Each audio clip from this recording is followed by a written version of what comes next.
I told you I would wait some years ago. I think that I will faint, time goes by slow. You know if this goes on it might be too late. So don't be sorry and let's get straight. You're my only love. Cause you're my only love. Cause you're my only love. Yo guys, hope everybody's doing well, hope everybody's doing lekker. We are back, and we are back with some Elder Scrolls Online. But before we are going to jump into that, we are going to have a look at a new MMORPG that is soon to be released, and it is created by none other than Riot, which we all know is a very popular franchise, especially with League of Legends and Valorant. And they decided, you know what, we're gonna move over into the MMORPG world, and they decided to create an MMORPG. So today we're gonna take a little break before we start the game to have a look at their classes, the storyline, the map that they created, and all of those kind of stuff. So I'm really excited. I'm like, as you all know, I absolutely fucking love MMORPGs. So this is gonna be so good. So yeah, let's jump straight into it. Let's don't waste any more time, and let's have a look on what they have to plan.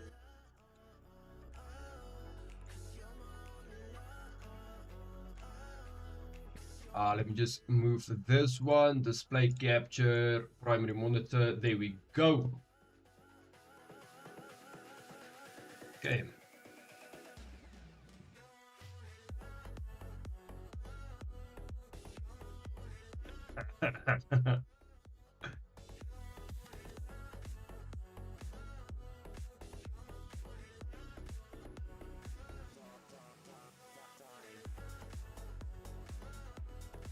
Wait, this is the wrong one.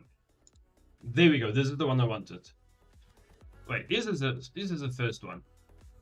Yes, this is the first one. Okay, we're gonna watch this one first, due to some of the people are not familiar with League of Legends and the lore that's going on inside of League of Legends. So we're gonna watch this one first, and then we're gonna switch over to the other one.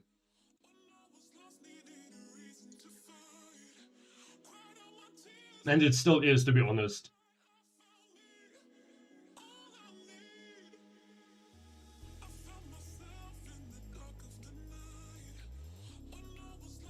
Making MMOs was hard.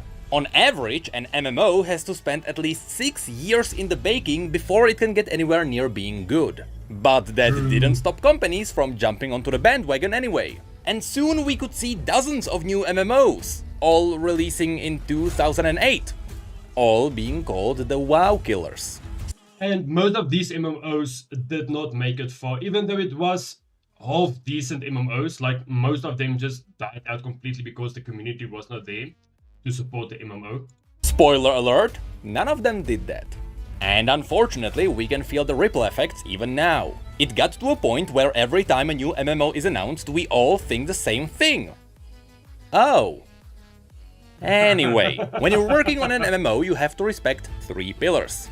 Gameplay is king, social interactions matter, and the world setting is important. When Riot announced their MMO, it became clear that 2 of the pillars are being respected, and the third one is already done. Yep. When it comes to the gameplay, it is currently in the hands of Ghostcrawler, someone who's been working on WoW during its best times, and someone who got a reputation for hating boomkins and loving mages. When it comes to the social interactions, it is a dance between the developers and the players. A dev can guide players towards social interactions, or they can annihilate them. And after that, the players usually find their own fun inside the MMO.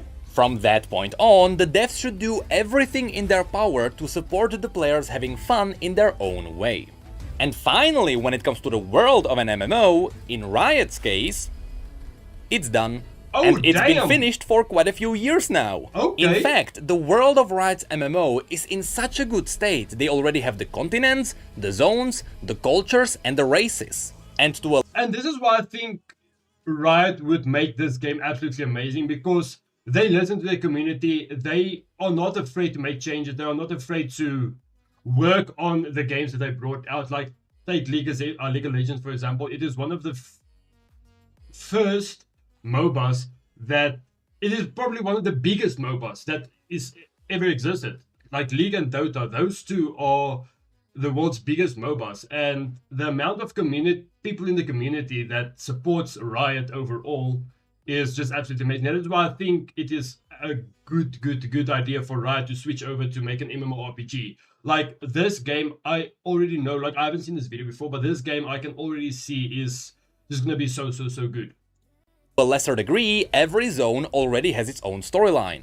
Now, of course, unless you follow the lore of... That is something not a lot of MMOs have, though, is like the different worlds of the different zones in the worlds with different storylines. Like, not a lot of MMORPGs have that. Like, most of the MMORPG storyline, like main storyline, just infuses with all the other zones in the world. Like, not every world has its extra separate storyline, which is amazing. Of League of Legends, you wouldn't know about this. And that's why I decided to make this video.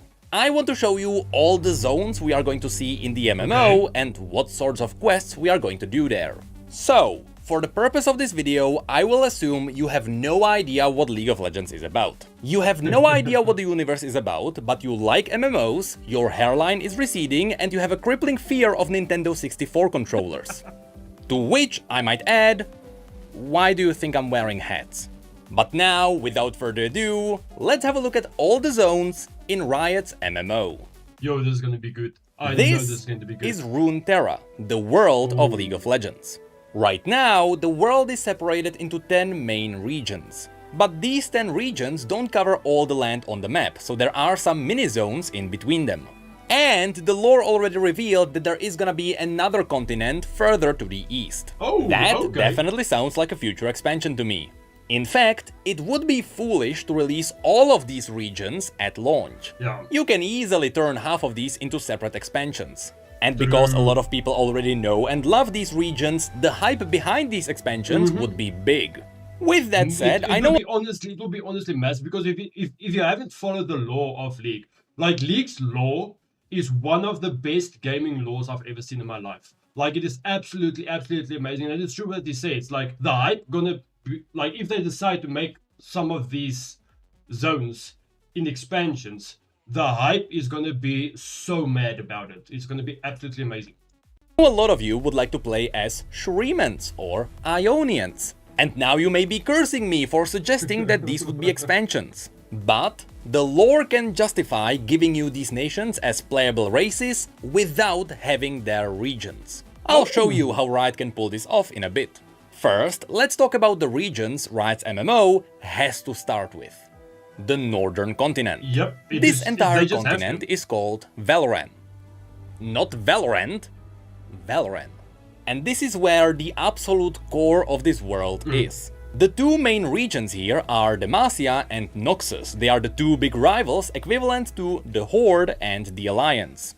While I would like to say that Demacia is your classic normie human region, it's not really true. Runeterra doesn't really have a normal place. There is something cool happening in every region. And Demacia has racism.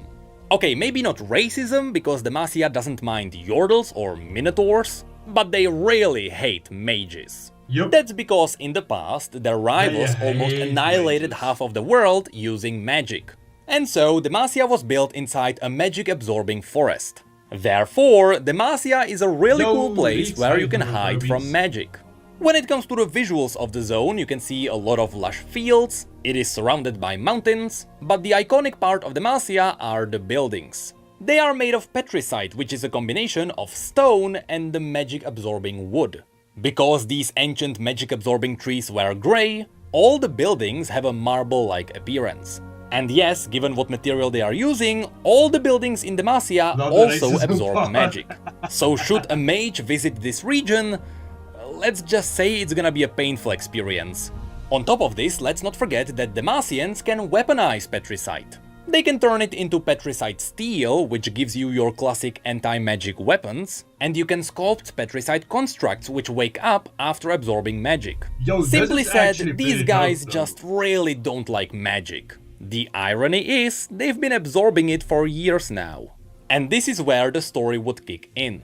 You see, the Demacians are so afraid of magic, they founded the Mage Seeker Order. This is an order of people who hunt mages, they throw them into prison, and they torture them until their body gives up on magic. So yes, being a mage is a crime in Demacia. The thing is, wild. People still get naturally born with magical abilities. You can't stop it from happening. So not only are there mages hiding in the royal court, right now there is a mage civil war happening in Demacia, where mages and people who don't hate mages rise up to fight for moral rights.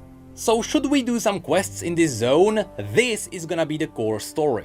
Mages trying to overthrow racist leadership following old laws. So the main enemy NPCs might be mages and witches. But I know what you're thinking now, and don't worry. There will be plenty of boars to kill here too. Or at least there are loads of wolves here, as well as stags. And we can't forget the iconic Demacian raptors. But further to the south we might find some crag beasts, tiny woolly elephants, and yes, of course in the Argent Mountains there are also dragons. Loads and loads of dragons. But that's about it for Demacia. Fun fact, the capital city of Demacia is called the Great City of Demacia. Sounds dumb, but Runeterra was not the first one to come up with this. But thankfully the other regions are a bit more creative with their names. So now let's move away from the normie region and let's have a look at the badass region, Noxus. If you're planning on playing a warrior with oversized weapons and overcompensating lush hair, this is the region for you. This place actually has a long and badass history, but we really don't have the time to explain it now. So just know that originally it was built by the most badass warrior in the history of Runeterra. This motherfucker literally died on a mountain of corpses. And after he died, he was too angry to stay dead, so he just became the god of the underworld. When this guy lived, he built the Immortal Bastion, which is to this day the largest structure on the entirety of Runeterra. And currently he is banished underneath the Immortal Bastion, but only a few people know about it. So you know, that's a future raid boss. Anyway, the Immortal Bastion is the capital city of the Noxian Empire, with Noxus being one of the most brutal nations in Runeterra. It is brutal because the nation is surrounded by rocky earth. It is hard to grow plants here. So Noxians are forced into conquering surrounding land for resources to survive. That's why when you go to the map you can notice that the Noxian territory is all over the place. It's because these are all the places Noxus has already conquered. Although, when I say it like that, you may imagine Noxus brutally raiding everything. But that's not true. They like to absorb the surrounding nations into their empire. Yo, this look though, don't get me wrong, but, you know, come on, I can't be the only one, come on. After all, it's just more human resources. Most of the time, they only remove the royalty and they let the leaderless people join their empire. And that's because Noxus values strength above all. And rulers tend to not be good fighters. This is what you can see in the After Victory cinematic. They kill the king because he was weak and let everyone else join them. Fun fact, conquering nations is so iconic for Noxus they have their own saying. Kill them until they are family. So when it comes to the quests in Noxus, it is most likely going to be helping the Empire expand its territory. Although this region has its own unique enemies too. Inside the Immortal Bastion there is a cult known as the Black Rose. This cult is connected to the darkest of magics. So be ready to fight Hemomancers, witches, demons, and the Grey Legion. Yo, Cyan being the leader of the Grey Legion, like, this is gonna be absolutely insane. Like, that is what I love about this MMORPG, is like, Rick, you haven't joined here in the beginning, but every different region there is, you have different main storylines, which is absolutely amazing. Hey Uni, how you doing? Which is an army of soldiers revived with blood magic to fight for the Empire again. And when it comes to collecting 10 bear asses, here we have the native Drakehounds and Basilisks. Now, I'm doing good, thank you. It is super cold. It is extremely while extremely Noxus cold. and Demacia are the main rivals here, both of them are also constantly repelling raids from the north. So now, let's have a look at the Freljord. Just like pretty much any region on Runeterra, Freljord has a long history. But for the purpose of this video, just know that the maddening Hope it won't be a sub-game? What do you mean by that, Brogins? What do you mean by you hope it won't be a sub-game? old gods known as the Watchers of the Void, who want to devour the entire reality only because it keeps waking them up, once tried to breach into reality here. They almost succeeded because they tricked the Ice Witch Lysandra into helping them. Fortunately, she realized how wrong she was, and she managed to freeze half of the kingdom with the Watchers still beneath them. So these days, the Ice Witch is the only person holding back the end of reality by keeping the Watchers frozen. So at some point in the future... no, I don't think it's going to be like that. What I do think is, like he's mentioned in the beginning of the video, is due to there are so many regions, there might be expansions that you can buy. But I think overall it's going to be, because it's Riot creating it. So Valorant is free to play, League is free to play. So I think the MMORPG will be free to play as well. You just have to pay for the expansions, like basically DLCs. You bet one of these woken up frozen Watchers is gonna be a raid boss. Stupid ass. Now, when it comes to the NPCs, this is where things get diverse. First of all, remember that the Freljord is brutally cruel. Everything is frozen, and survival is everything. So the first enemy here would be the wildlife. From Rhymefangs to Yetis to Druvasks to Elnuks to Mammoths to the worst of them all, Poros. Next we are going to fight the Freljordians themselves. I love that little pause there, the Poros, like, oh, it is just so ironic, I love it. There are three main tribes here. The Avarosans, who are quite peaceful, the Winter's Claw, who are quite brutal, and the Frostguard, Lysandra's followers who hold back the Watchers. And let me tell you, these guys have some badass armor. Among the notable tribes, there are also... I fucking love this armor though. Yeah, but when an MMO is used, this will require a lot of maintenance, which is often funded via... So okay, that is true. That is 100% true. Yo, I love this armor though. This armor looks absolutely fucking insane. Also the Ursine, which are shamans who worship the Volibear, the primal god of the wild who slowly turns his worshippers into twisted animalistic monstrosities. Speaking of which, yes, there are also the primal gods of Freljord. And finally, we need to talk about the Iceborn. When the Watchers... Yo, so Ornn is a primal god. I didn't know Ornn was a primal god, to be honest. Tried to arrive here, they tainted the ice around them. This special ice is called the True Ice. And it is so dangerous, you literally die if you touch it. However, the Watchers also tainted some people, giving them the ability to touch the ice. It is still extremely painful for them to hold a true ice weapon, but at least they can survive it. These people are known as the Iceborn. But people were not the only things that were tainted. There are also ice trolls, some of whom are also Iceborn. To be honest, these guys were made to have their own dungeon. But there are also some animals that were twisted by the Watchers. And Lysandra is even twisting some beings herself to make them serve her. So overall, Freljord is gonna have a lot of cool warriors, shamans, and horrors.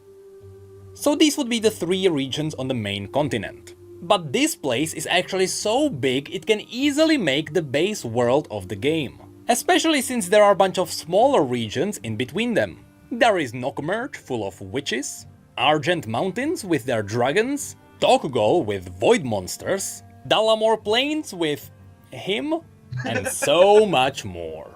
But from here, you can cleverly set up the expansions because of how well everything is interconnected. So now, let's have a look at the continent to the east called Ionia. Ionia has a very close connection to Noxus. You can only guess why. It's because Noxians once tried to conquer it all during an event simply called the Invasion of Ionia. This was a horrible war full of using children as soldiers because Noxians thought Ionians wouldn't fight back against children. And chemical weapons. Lots and lots of chemical weapons. Speaking of which, remember Singed from Arcane? He's the guy who chemically devastated I'm a frail old Ionia. baby, yeah. Eventually, I'm a frail old Noxus baby. failed, but they kept their small controlled territories. So the first quest here could be simply boarding a ship, sailing over, and exploring the place for the Noxian Empire. Now, when it comes to Ionia itself, the place gets mystical. Everything here is alive and connected to the spirit of nature.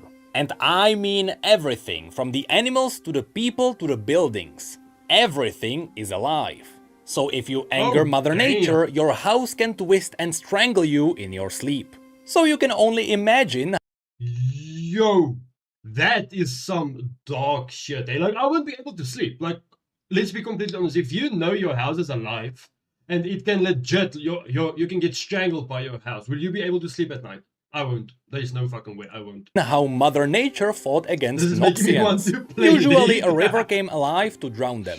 That's why all the buildings here look like they were woven from wood. It's because they were. With nature magic, people let nature build their houses. It also means that sometimes your house can just walk away. When it comes to the NPCs here, obviously there is gonna be a lot of nature spirits. And a lot more of simply mystical animals. From giant flying tigers to the never-ending story. But be ready to also face local Ionians, Blade Masters, Shadow Cultists, Murderers, and Ninjas. Both good, bad, and the in-between. But finally, there is also one more enemy that we could face. The furries. That's right, this race... I love the dramatic sentence on, like, when Seth pops up, dude. Like, I would have expected if he used, like, Ari for the first one, but when it's like, the furries, and then Seth just pops up, dude. This is known as the Vastaya. They are half humans and half magical animals. And yes, canonically, the species was born in exactly the way you are thinking. But to be fair, the Vastaya are quite cool and they are definitely gonna be a playable race. Just like Yordles, who also like Ionia a lot. Lastly, after Noxians ravaged Mother Nature, demons started occupying all the places filled with misery and doubt. So that's gonna be a nice bonus enemy. So yes, the exploration of Ionia and the raid on the Shadow Order could be a really cool first expansion. But it's definitely not Riot's only option, because we can also go south to Piltover and Zorn. These are the ones people will know about, simply because this is where Arcane took place. Piltover and Zorn are two massive cities located one above the other. And they are so massive they could easily be turned into their own playable zones. They are both focusing on futuristic technology powered up by magic of the Hextech gemstones. Using this magic, they can power up anything from guns to augmented limbs to vehicles. Visually, it is simply futuristic Victorian era. And unfortunately, there wouldn't be much of enemy variety. We would likely fight the rich houses of Piltover and their deadly assassins, with the occasional thief on the streets, corrupt wardens, and the occasional rogue steam golem. But things get a bit more interesting in the undercity known as Zorn. Zorn is the dirty underbelly covered in thick toxic smoke. Because the majority of people are poor here... Can't wait for season 2 of Arcane. Oh, same, it's gonna be so good. Do you know when it's releasing, Brogins? Do you know when season 2 is releasing? They developed a cheaper alternative to Hextech. I'm not gonna lie, during Arcane, dude, it made me even fell more in love with Caitlyn. Like, Caitlyn is just... called Chemtech. This artificial green stuff can power up cheaper limb replacements, as well as highly unstable weaponry. Zorn is also controlled by the Chem Barons, which are obviously gonna be the main enemy here.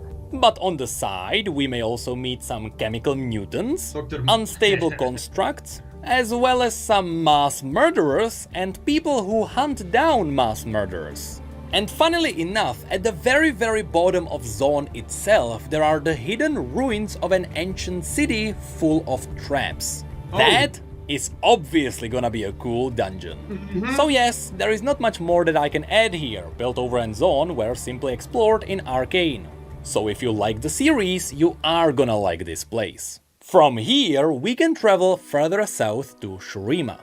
Shurima used to be a massive empire that ruled the world. But after the Emperor got betrayed by his best friend, the entire empire collapsed. This region is a massive desert with the occasional city near a river. In the center of the region there is the Sun Disk, a colossal piece of star metal that has the power to reflect. To be honest, Arcane made me simp hard for Vi. Like, look, Vi was nice, but Caitlyn was my bait, dude. Like, I absolutely loved Caitlyn. Should come out next year. Oh, nice. Can't wait. Celestial magic. The Shurimans use this celestial magic to turn their best soldiers into the Ascended, also known as the Golden God Warriors. However, these God Warriors wouldn't make a great enemy here. That's because after the Emperor had died, the Ascended started fighting for leadership. And slowly, after learning how to use blood magic to gain the edge, they morphed their own bodies and became the Darkin. Twisted, blood-frenzied monsters that would certainly make really cool raid bosses. Besides this ancient evil, Shurima is also full of its own animals. Yo, wait, this looks like Terrorblade from Dota. To those of you that know Dota, blood-frenzied monsters that would certainly... This looks exactly like Terrorblade from Dota, though. This looks exactly like Terrorblade from Dota. Make really cool raid bosses. Besides this ancient evil, Shurima is also full of its own animals, raiders, dune scavengers, and on top of all of that, void creatures. That's because to the south there used to be a kingdom known as Icathia that wanted to destroy the Shuriman Empire. So they asked the Watchers for help. You can imagine how that went. The Watchers sent through some void beasts that consumed Icathia and polluted Shurima to this day.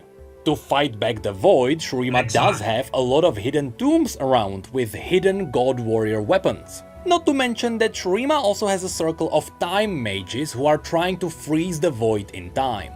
Now, as I mentioned near the beginning of the video, even if Shurima becomes an expansion, they can still easily make Shurimans a playable race because they are already connected to Noxus. As you can see, of course, Noxians already conquered part of Shurima, so some Shurimans are fighting for Noxus. Also, as a cool fact for those of you who liked Arcane, Hex Crystals are harvested in Shurima. That's why a Shuriman expansion would be a great follow-up to Piltover and Zone. And again, that's why Riot can easily turn only the northern continent into the base world. This is Gal. He just survived the shipwreck and found two exotic beauties flirting with him. Anyway, going west from Shurima, we arrive at Mount Targon. This place is incredibly unique. First of all, this mountain is not natural. It was literally pulled up from the ground by celestial gods. And that's because this place serves as a portal to the celestial realm, also known as Targon Prime. Now, because this mountain was pulled up, it also has some unique features. For example, you may find frozen lakes frozen horizontally on the mountain.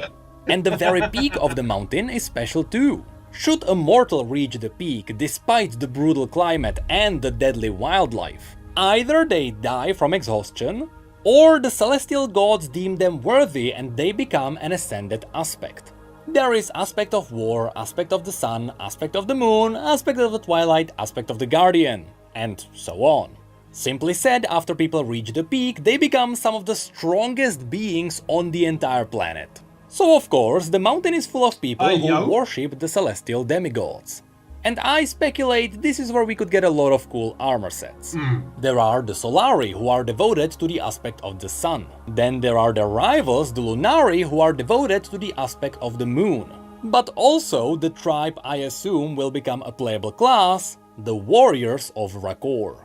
Of course, besides just humans, Targon also has all sorts of furry Vastaya. Near the bottom of the mountain you may notice that the mountain is alive, but also there are Stellarcorns, a variety of mind-bending creatures, and loads of dragons. Speaking of which, remember that this place is linked to the Celestial Realm. So this is where we may also meet the star-forging celestial dragon Aurelian Soul, as well as all sorts of other celestial beings.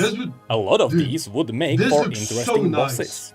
In fact, the ascension of Mount Targon would be a really cool raid. Next, on the other side of Shurima, there is Ishtau. This is a special place where people are mastering the elemental magic. They are using it for everything: fishing, smithing, walking, and this place is definitely gonna be saved for an expansion. Basically, remember when Icathian asked the Watchers for help? And then that happened? Ishtal was their neighbor, and after they saw the Void devour an entire kingdom, they believed the Void would soon devour the entire world. Yo, Kiana looking kinda thick though, not gonna lie. Kiana looking kinda thick though. Sure! So, using their elemental magic, Ishtal built massive walls of plants around their entire region, isolating themselves from the rest of the world. For 3,500 years, Ishtal stayed isolated, believing that the world outside of their walls was devoured by the Void. But now, very recently, some mages found out that the world outside is completely fine. So now, the Ishtali mages are slowly revealing themselves. To be honest, Ishtal is the most underdeveloped region in Runeterra. We know the region has a lot of hunting Vastaya, deadly plants and some elemental dragons, but most of the region is still a mystery to us. So at least here, Riot will have the freedom to try something new. But now, we leave the main continent to visit the last two regions. First of all, there is Bilgewater. If you like pirate adventures, this is gonna be your place. This is where we are going to explore inns and gambling dens, even some local temples worshipping the god of motion, Nagake Boros. Here we are going to fight pirates and misfortune though. Shee. Sea monsters, sea witches, sea Vastaya, maybe some demons. And possibly we'll side with Sarah Fortune to fight the king of the pirates, Gangplank. But there's a lot more here. Last year, Riot released their RPG, which was set in Bilgewater. So not only can we already explore this place in detail, but it even has a monster journal. And at a quick glance, you can already see some really cool bosses too. However, this place is also linked to the last place I want to show you today, the Shadow Isles. See, every year the horrors of the Shadow Isles lurk out, and Bilgewater just happens to be the closest place. So every year, Bilgewater is fighting the undead. Once upon a time, the Shadow Isles used to be the Blessed Isles, a rich place full of advanced magic. Long story short, there was a young asshole king who wanted to revive his dead queen, and in the process he accidentally released dark necromantic magic. This magic destroyed the island and made it home for undeath. In the lore, this event is called the Ruination, and because the RPG is called the Ruined King, it may not be a surprise to you that you also get to explore the Shadow Isles there. And there they have anything you can imagine. Undead horrors creeping everywhere. And should we ever venture into these islands? I have no idea whom we're going to fight. The ruined king who caused all of this is banished elsewhere. Thresh, who siphoned his magic after he was banished, also left the Isles. And even Hecarim, the most brutal soldier of them all, is currently around Demacia. So the Shadow Isles don't currently have a main baddie. So this is where Riot could push forward some of the side characters. Now... Ooh, that is making things very interesting though. That is making things very, very, very fucking interesting, because they can legit create someone new, bring in a new character to put it up as the main character to fight in. Oh. Even though these have all been the regions that are currently set up on Runeterra, Riot has already confirmed that there is a new continent further to the east. Currently, it is planned to be revealed in the upcoming Ruination novel. And so far, we know that this new continent is where the ruined King Viego is from. And this is also where he was banished at the end of his story. All we know about that place is that it is quite mystical. There are yet more dragons here, and in fact, Kamavor, which is the ruined king's nation, has a lot of draconic armor. So should Riot run out of places to explore, don't worry, they can always make up more. But that's all I wanted to show you today. As someone who's been following the lore of League of Legends from the very beginning, I can tell you, I'm very confident the setting of Riot's MMO is gonna be great. Their incredible writers have been preparing the world for years now. And now, it's time to harvest the fruit. If you like this video, let me know in the comments below. This is gonna be such a good MMO. I can already see this becoming one of the best MMOs ever created. Like, it is absolutely gonna be insane. And now we're gonna head over to the races and the classes of the MMORPG that is being created by Riot. First. But now that we learned about the basics, we can dive into the other big MMO topic, the playable races and classes. When it comes to the races, just like the world, they are pretty much done. Over the years, the lore fleshed out the races of Runeterra, and now they each have their own unique. Talking about the races and the classes, I wonder if there is like, if it's going to be the same as any other MMORPG where you can literally build your own class, choosing between the specific races and classes. That would actually be so pretty awesome though. Instead of just choosing a class and a race to play as, and they already give you a like pre-built character. Like, it would actually be awesome if you can build your own MMO character, you know? Story. In fact, at this point, it feels like we know Riot will not make up a brand new race. Of course, they could always theoretically do it, but I seriously doubt they would. Because that would be like forcing a new race into the world of Lord of the Rings. It would feel off among all the already established rules. I strongly doubt you wanna put a bunny person next to Aragorn. With that said, don't Oh no, I can't. Oh. worry, because the lore will allow Riot to make up new races and make them feel natural. I'll show you their clever system in just a moment. But for now, just know that yes, we already know the races of this world. So the question is not going to be what races Riot is going to make up. The question is going to be, from the races that already exist, which ones will be playable? And perhaps more importantly, how will they be playable? You see, a few years back, I released a similar video where we talked about the classes and the races together with TB Skyen. And today, I would not recommend you watch that video. Back then, I was still clinging onto the idea that faction-based MMOs were a good idea. It worked for WoW, and it worked for my guilty pleasure, WildStar. Unfortunately, what I didn't know is that merely a year later, the idea of faction-based MMOs would crumble to dust. That's because factions have a massive flaw. Besides the fact that PvP is almost guaranteed to be one-sided. I mean, who would want to play for the losing side? Especially if there is no compensation. Classic WoW is a perfect proof of that. Not to mention New World. But also, if you split everyone into two sides, you are splitting up your player base. True. And that is almost never a good idea. You simply don't want to prevent people from playing together. The reason why in the past it worked for WoW is because Blizzard heavily played into the faction pride. People were proud to fight for the Horde or the Alliance. But even back then, it really wasn't perfect. And then people started min-maxing the game and they realized that factions didn't matter. And that's where Riot has the edge.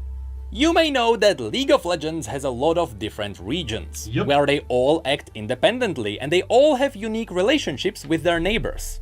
Because of this, forcing faction alliances into this world would ruin the already established lore. So PvP factions are most likely not going to be a thing.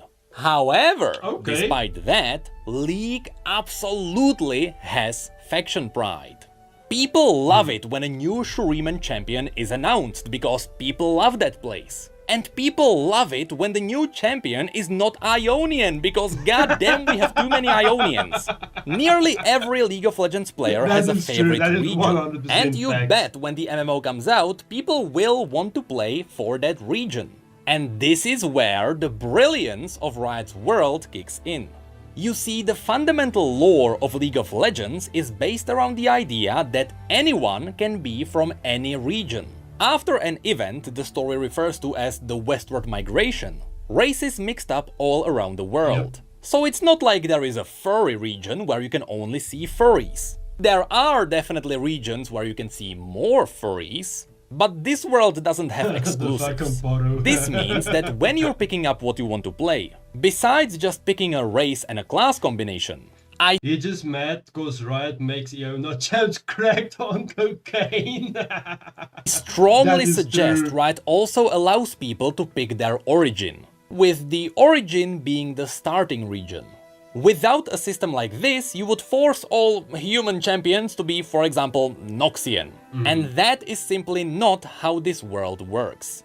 So, I've been mumbling about how this world works for quite a while. So now, let's actually dive into all the races that exist in this universe. Spoiler alert, League doesn't have too many different races, because it's focusing on depth over variety. Yes. Of course, as it is with any RPG, there is the human race. But it would be cool if the humans varied depending on their origins. For example, if you pick a Yo, that would actually be so awesome, eh?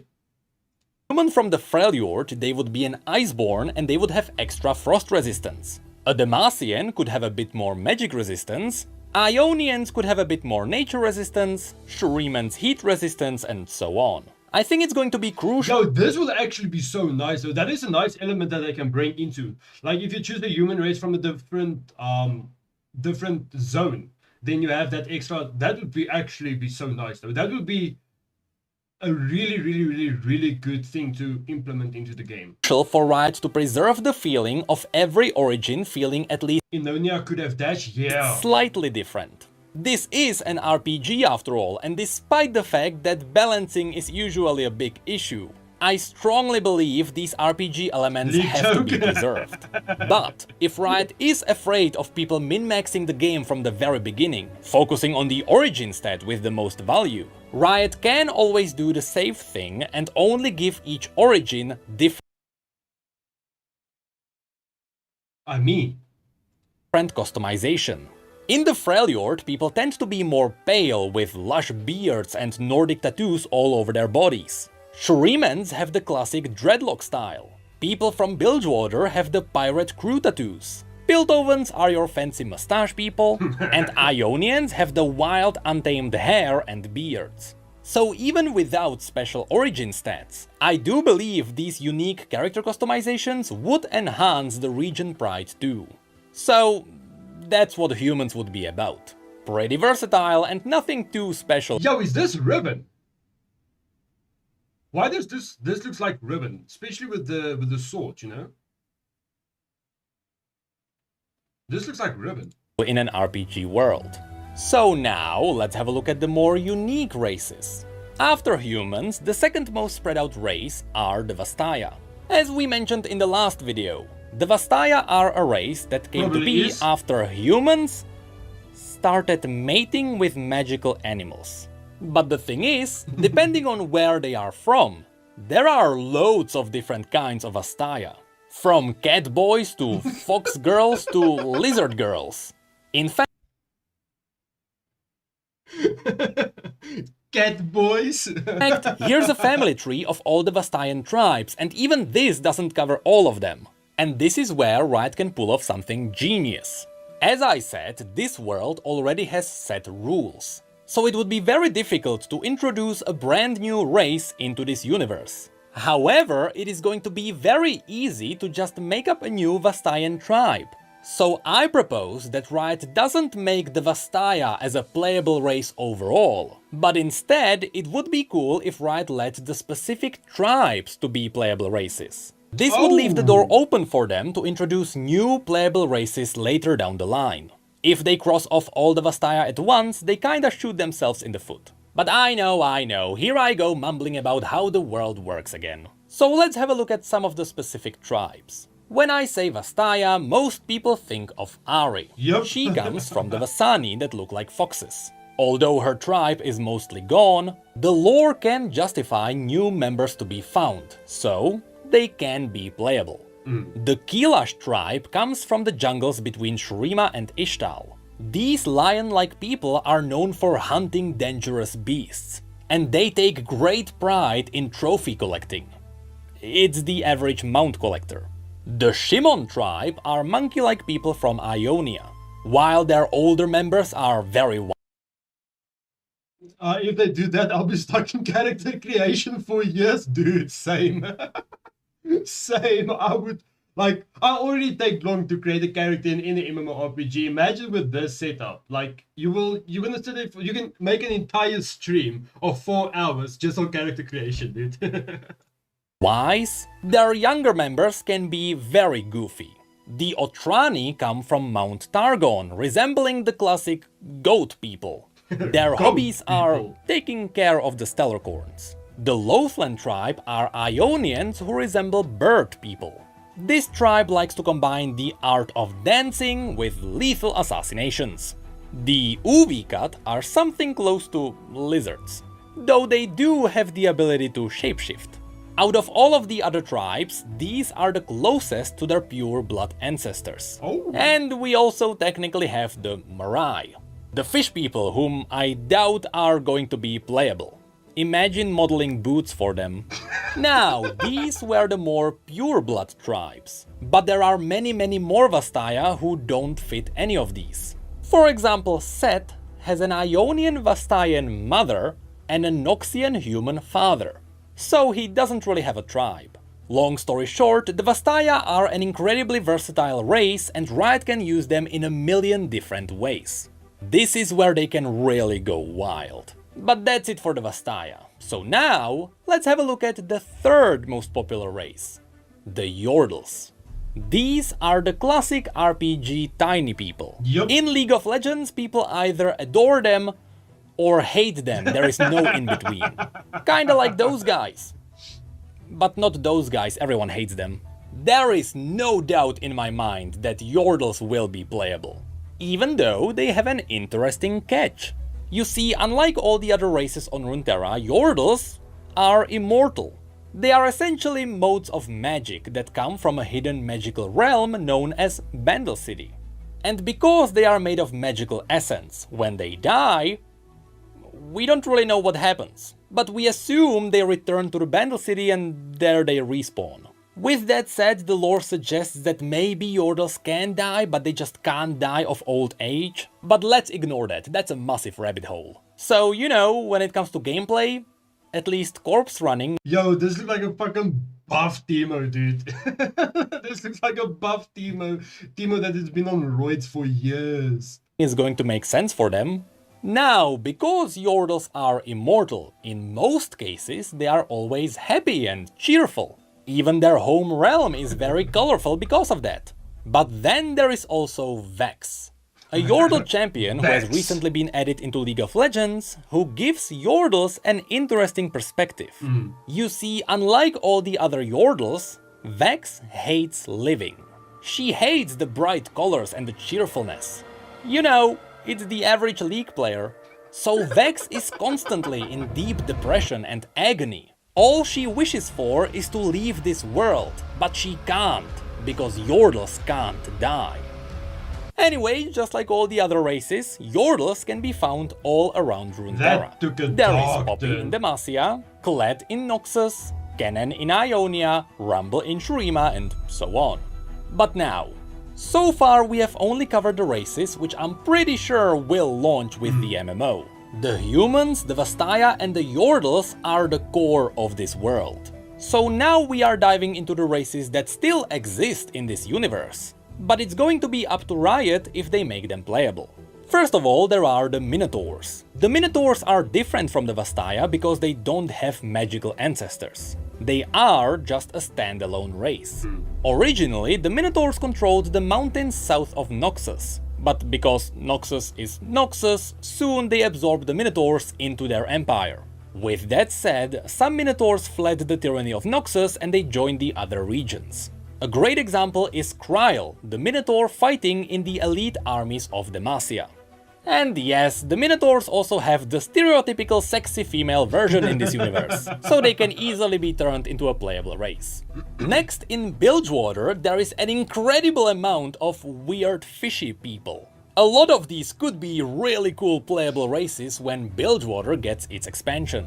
Although modeling helmets for a hammerhead shark is going to be interesting. We also can't forget about the trolls. Previously I showed you the ice trolls, but there are also the sand trolls. And here's an interesting fact for League veterans. We have never seen a sand troll, but because of Ezreal's adventures, we know they exist.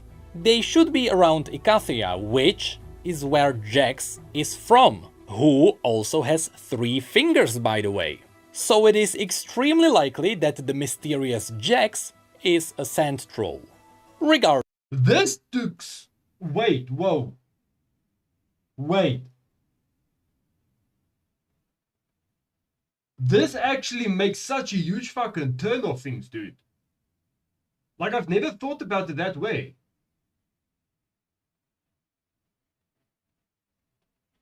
Yo. Regardless, the majority of trolls are united under Trundle, the self-proclaimed Troll King, who is fighting in the service of Lysandra, who is a baddie even though she is morally right. So since the majority of the trolls are our enemies, I doubt they will be a playable race. Lastly, let's not forget that this universe also has Yetis. Fun fact, before everything got frozen, the Yeti civilization was very advanced. They even had their own technology based around magic. In fact, Willump, the Yeti Nunu is riding on, is a hologram from the Yeti technology. But then, as the civilization disappeared, the Yetis went a bit more ferocious. So no, they won't be playable either.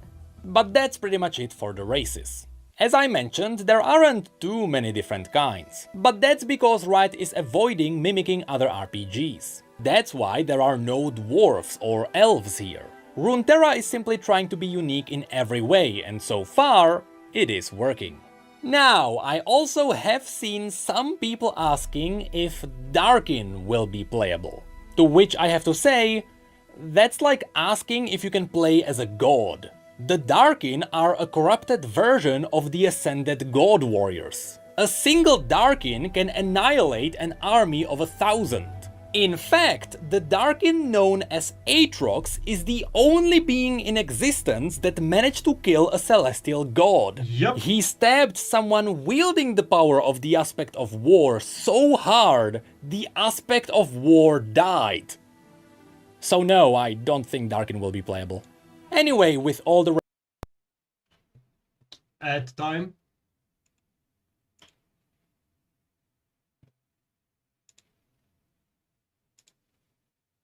races covered, assuming Riot is going to use the Origin system, this is what the playable races could look like.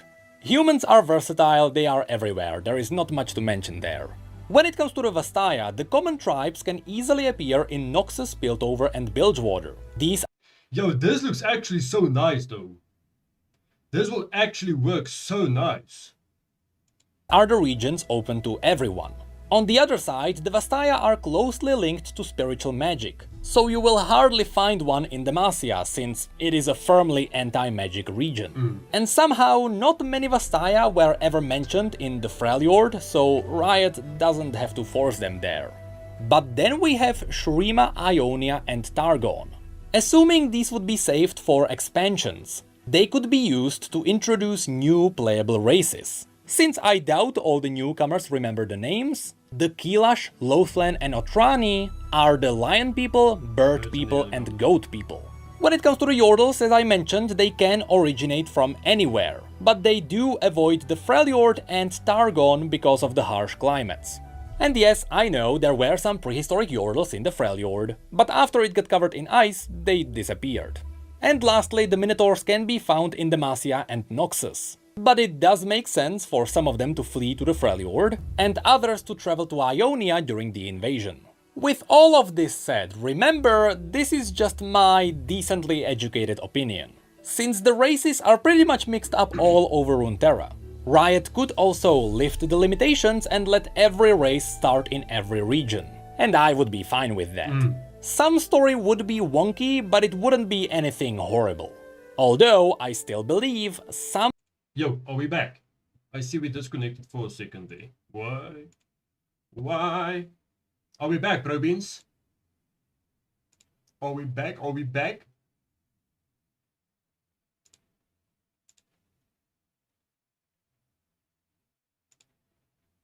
We back? Okay, we back. Yes, we're back, we're back, we're back. Okay, perfect, perfect. Yo, I will give a fucking heart attack, man. Did you wash your hands? Okay, so far we only covered the races, which was definitely still the easy part. The much more difficult part are going to be the classes. This is where Riot is facing a great challenge. Partially, it's because there are inherently no wrong answers when it comes to designing a class system. You can really make anything work if you put some thought into it. But more than that, Riot is challenged by the setting itself. League of Legends currently has over 160 different champions. They each have unique abilities and together they can define about 40 different classes. I counted them myself. From these, Riot has to pick only a handful to be playable, which means the majority of the classes won't make it in. And people who love those classes will be disappointed. Yep, they're gonna Thankfully, be pissed. I'm not a designer, so instead of trying to figure out how to make this work, I'm going to show you all the cool, unique classes this universe has. And again, because region pride is a big part of this universe, you'll see that some of these are tied to specific regions. But not the warrior. That one is different in every single region. So let's start with that. The warriors in this universe provide a unique challenge on top of the already difficult decisions. It's because in every region the fantasy of a warrior is represented by something else. In Demacia it is the Dauntless Vanguard. These are the classic knights in shiny armor pursuing justice. In Noxus the traditional warrior would be part of the Trifarian Legion, which is a rank you can achieve after killing your best sparring friend in combat. These guys rarely use shields. In Shurima, the classic warrior is the warrior of the Golden Army. These are fighting for the glory of the Shuriman Emperor. In Piltover, you would have the Enforcers. Simply said, it's the cops. People will know these from Arcane. It's the cops. But in a way, the Wardens are the melee warriors of Piltover. But then, in the Freljord, warriors are represented by the Berserks, either wielding axes or giant blades as they worship the primal god known as the Iron Boar. On Targon we have the Warriors of Rakor, which are somewhat themed after the classic Spartan armies. Then in Ionia the classic warrior is known as a Blade Master, with samurai-styled swords that have a rich history in this region. Also, there are the Vuju Blade Masters, which are on a totally different level. The Vuju technique is so powerful it was forbidden from using it in combat. The TLDR version of the story is that when Noxus invaded Ionia, Master Yi obliterated entire Noxian legions on his own. Before Noxians realized how overpowered he was and they nuked the town where the Vuju Blade Masters were trained. So now there is no more Vuju Blade Masters, just normal Blade Masters. And lastly, the common warrior in Bilgewater would be a brawler. You see, I just named 8 different kinds of warriors. How is Riot going to handle this? I don't know. They could just make one. That is going to be intense though, because they can't make all 8 warrior playable. Like, it will literally be impossible. So they have to decide like what are they going to do, like what warrior type are they going to implement into the game. Like, this is going to be tough. One warrior class and then just have the players play out the fantasy while wearing cool armor sets. Or they could make it so that every origin has a different skin of the class.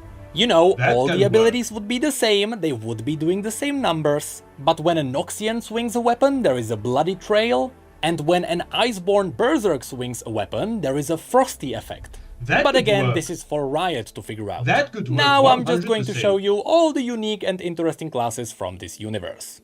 In Demacia, we have the Mage Seekers. These are the people who hunt down mages. They carry with them a stone disc called the Grey Mark. This is the tool that allows them to absorb magic. So this would be sort of an anti-magic class. There are also a lot of iconic Demacian scouts. Also, Demacia has a lot of stories about theaters and bards. But Demacia also brought spotlight onto the Sentinels. The Sentinels of Light are people dedicated to fighting the undead. Because the undead can't really be killed with normal weapons. They use the relic stones that can be forged into any weapon. Be it a crossbow, a gun, a really big gun, or even a sword. Fun fact, in the lore, the Sentinel guns don't have triggers. You have to will it to fire with every fiber of your body. So of course, Lucian canonically fired it with his PP. Lastly, this will be unknown to even veteran League players. But Demacia put a really cool twist onto the Paladin class. You see, in League of Legends, when you play as Garen, his ultimate is to smite his enemies with a giant holy blade. This made people wonder, is Garen a mage? In Demacia? Actually, no. In the lore, Garen has never done anything even similar to this. And that's because there is something even cooler happening. Most people in Demacia pray to the aspect of justice, which they call the Winged Protector. That's why Demacia has a lot of angelic statues. Coincidentally, the aspect of justice can also be found in League. It's Kale. So what's happening is that when Garen is casting his ultimate, it is not him magically creating a holy blade in the sky. It is actually the aspect of justice answering his call. So even though this universe doesn't really have a paladin class, which would be casting holy spells, this would be a really cool alternative. People who worship the aspect of justice and let her answer their calls. Pretty cool, but now let's move on to Noxus. Noxians are one of the only regions who harvest black powder. So they also have their own mercenaries with functional guns. In Noxus you can also find a lot of demonic cultists, so I would expect a warlock or a demon summoner, and they also have a few renowned assassin guilds. And the most unique of them all, Noxus also has a circle of hemomancers, people who follow Vladimir, a lord who used to be a hostage to the Darkin, and who eventually learned how to use their blood magic. So these people use the very same blood magic that shaped the Darkin.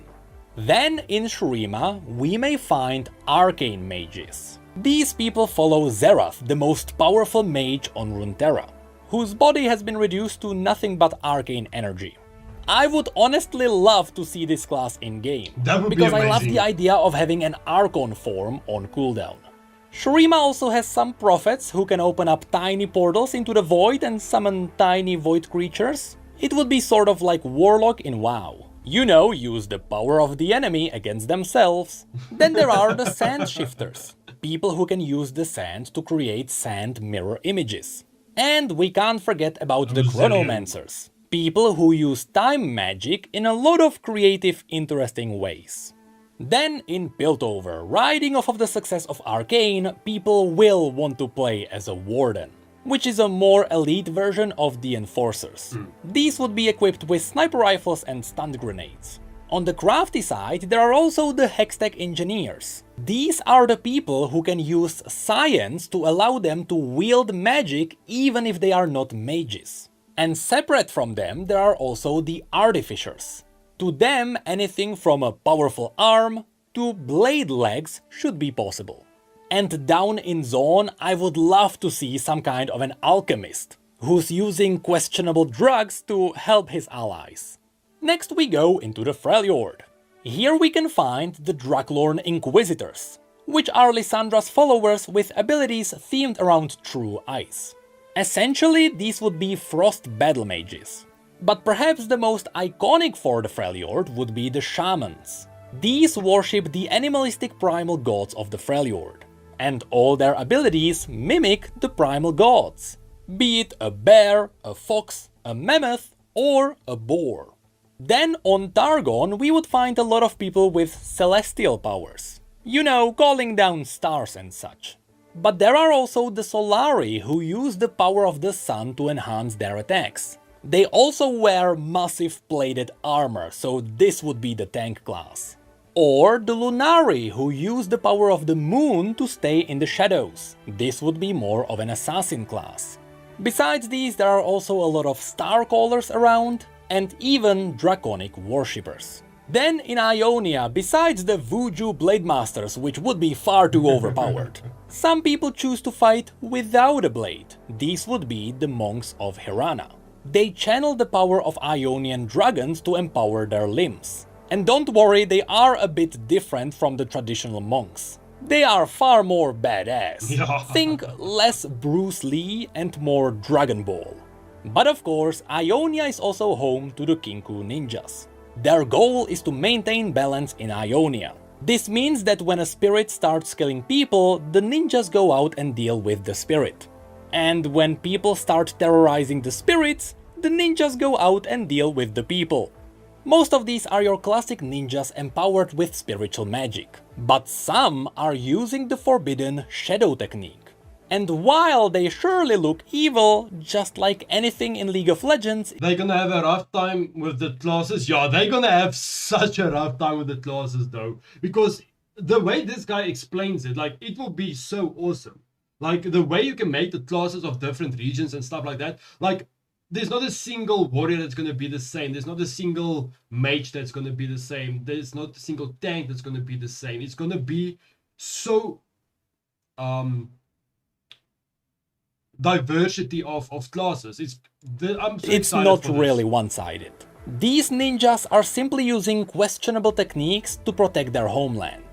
And honestly, the Shadow Ninjas are so iconic for Ionia, I really do believe they will be playable. Then we get to Bilgewater. Besides all the things that you could do with pirates and monster hunters, the most iconic class of this place are the Priests of Buru. The Buru worship the god of motion called Nagakeboros. While they are priests, they fight with full physical strength, while borrowing power from the god to empower themselves. Usually this means the god spawns tentacles to smack the enemies around. But they also have healing powers, so that would be a really cool support class. In Riot's RPG called Ruined King, you can play as Ilaoi, the High Priestess of Nagakeboros, and there you can see all the attacks she can pull off. And this takes us to the last place, Ishtal, which will most likely be saved for an expansion. As I mentioned in the last video, Ishtal specializes in only one thing: elemental magic. So if elemental mages become a class, and they should, even in League elemental dragons are a core mechanic, they would come from Ishtal. But that's it for all the unique classes this universe has to offer. Funnily enough, when I was drafting all these classes, I realized a lot of them fall under specific categories. So going with the skin idea for all the classes wouldn't be too unreasonable. But developing so many artistic variations of the classes would be taxing. So overall, I believe Riot should not care about disappointing some players for not including their favorite class. With so many options, it's going to happen anyway. Instead, pick a couple of classes that simply make sense for you. You know, a Blade Master here, an Arcane Mage there, and just have fun. Having fun during development usually translates into great experiences.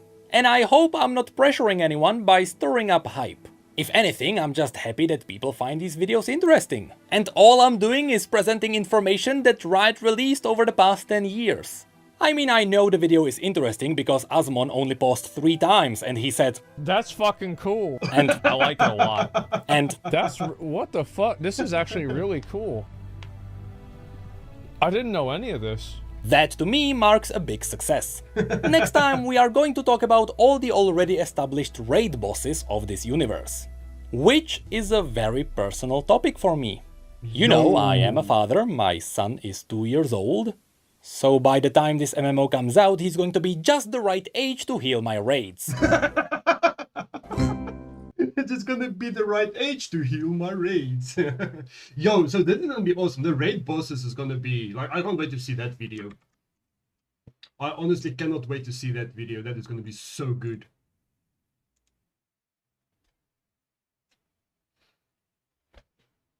Yo, so what do you think? What time do you think, like, time frame you guys think this game is gonna be released?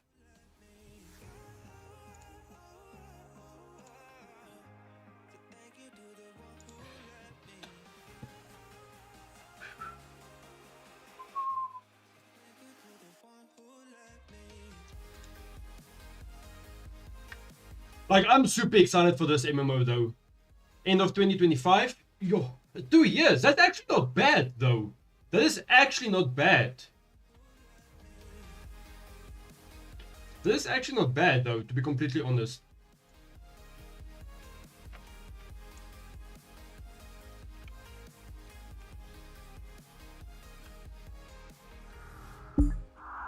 Yeah.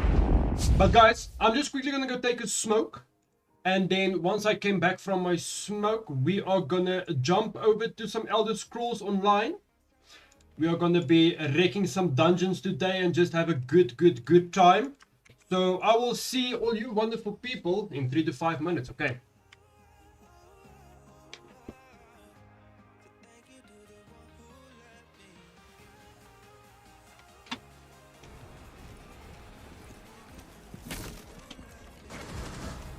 Hey, there's 2 of them in armory lockers.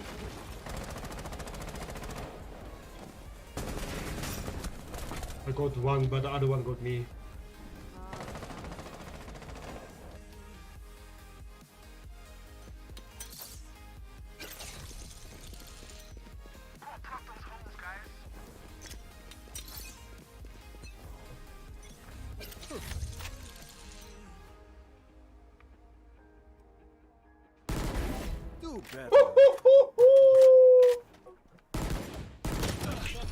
There's two there.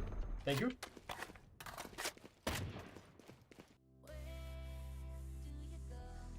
What must I do there?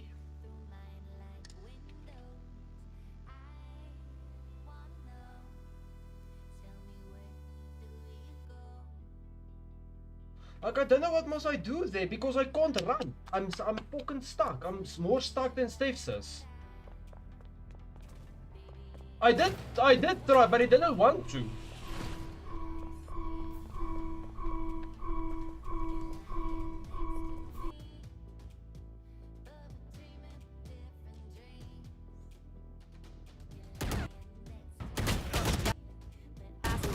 Oh no, I called it. Because they activated my trap.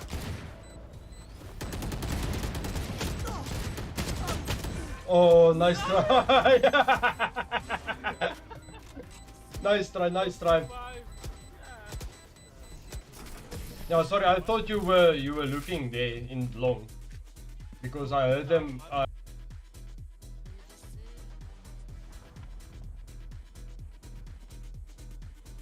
above. Correct. Okay, they're getting pushed from behind. On me. Got him. He's low. Nice. Woo! Holy motherfuck! Okay, like lay in a bush. He's gonna ult.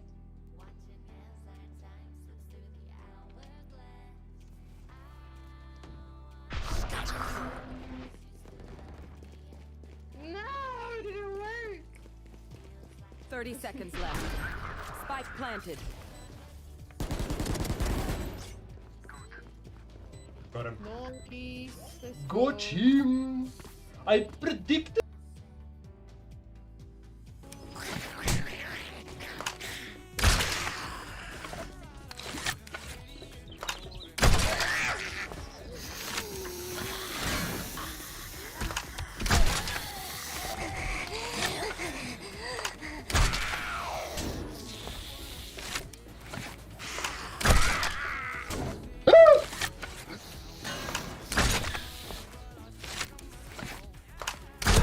You had too much to drink, particle. Got him. There's another one.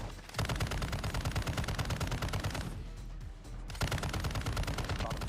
There's another one coming there. He ran into my cluster bomb. Did you know? Yep.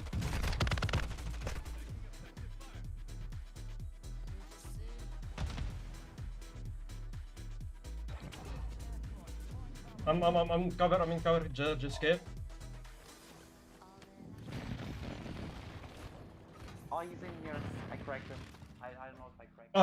I'm back. The MMO was tested. I think it took him 3 years to make Arcane. The MMO was tested last year, so okay, yeah, that is nice. That is actually really, really, really decent, not gonna lie. Wait, why isn't the game picking up?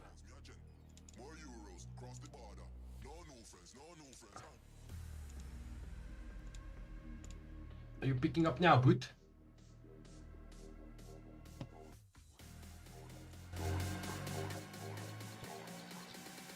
Hey, yo.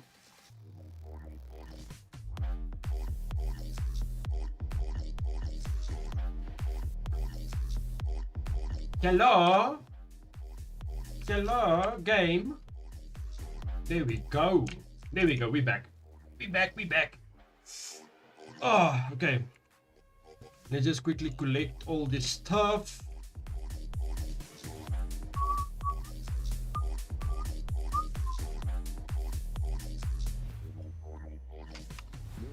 Okay, we don't have any. Okay, let's just go. I'm just turn up this game sound a little bit.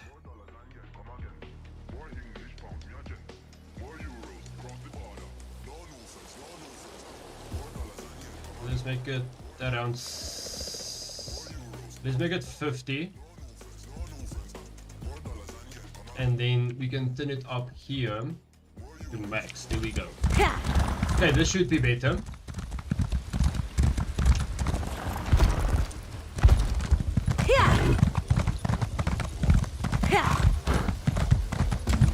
Yeah, let's search so long for. Message. Meet me at the harborage. We are ready to rescue Sai Sahan. Go back to the harborage.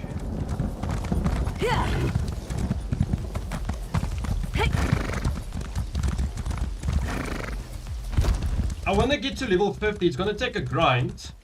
But as soon as I'm at level 50, I want to switch over because I have to still do the Morrowind quest. I haven't done the Morrowind quest yet. So I want to become level 50 with this class because I want to do it in my sorcery, because my sorcery is my PvE class, and then I have my my Nightblade, that is my PvP class. Put a cork in it, Tharn. Sai's my friend. Probably the best friend I have. If the vestige is going, I'm going too. The time has come for another foray into Oblivion Vestige. We have one last ally in need of rescue. Indeed, Abnathan and I have been meditating, scrying and poring over Menamarka's notes, and at long last we've discovered the location of the Halls of Torment. Our friend has suffered unimaginable and unending torment for nearly 2 years. Hoi, hello Ari, how you doing? How you Able doing? to determine the precise area of the halls was clearest. Okay. What's wrong? Then your choice. Thank you. Go with Lyris. Save Sai Sahan from the Halls of Torment. I've just destroyed my legs. I'm scared to stand up. Imagine. Imagine.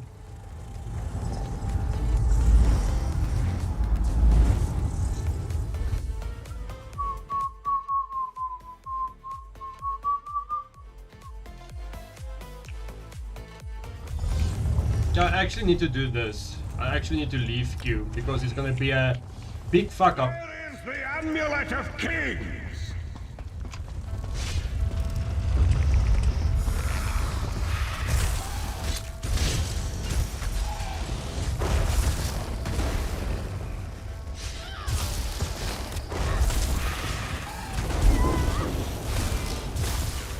Gonna be a huge mess if I am busy with this mission and then all of a sudden I have to go into a random dungeon. That won't be nice. That won't be nice.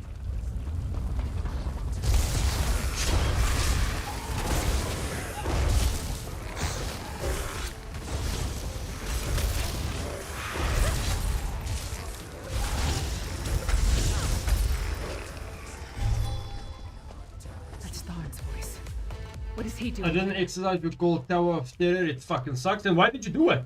Hmm? Amulet of Kings. Tell me or I'll gut you like a fish with your own sword. You see how simple it is to be a sword singer?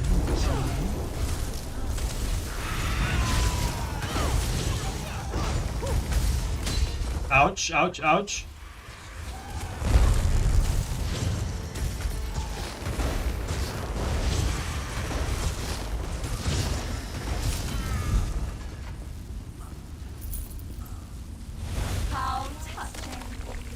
Oh shit.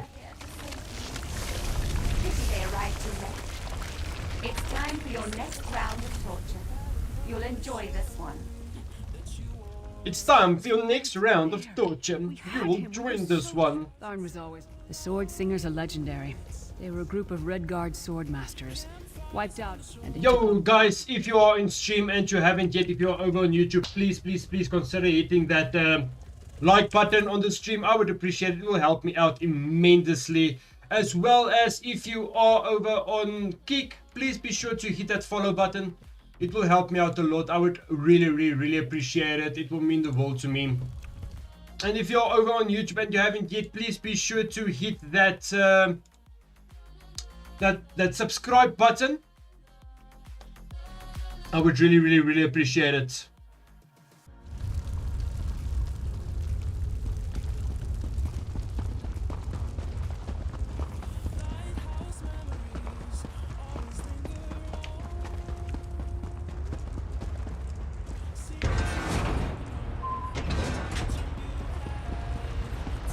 We appear to have some unwanted visitors in the hall. Let's make them feel welcome.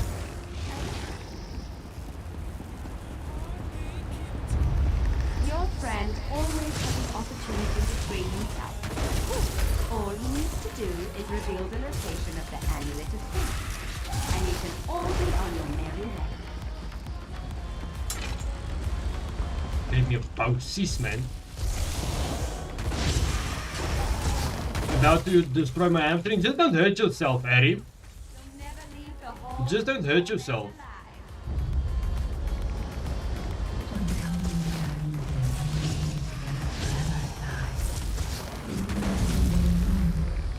That sounded like my voice. What's going on? I never said that. Where is the Amulet of Kings?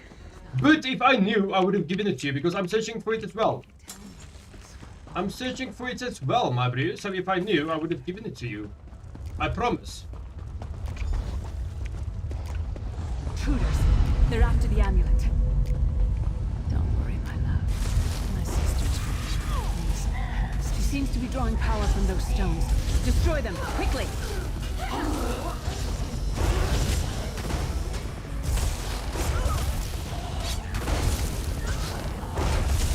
Why does she look like me?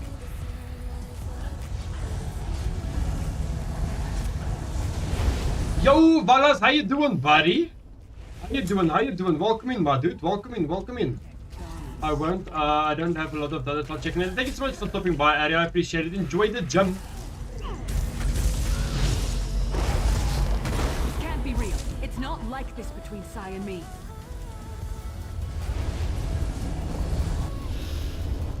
Let me just get these trunks as well.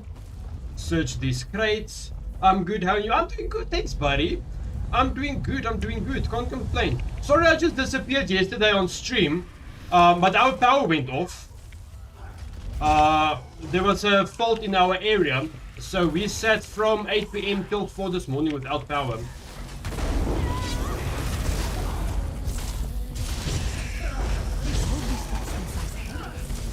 I don't understand.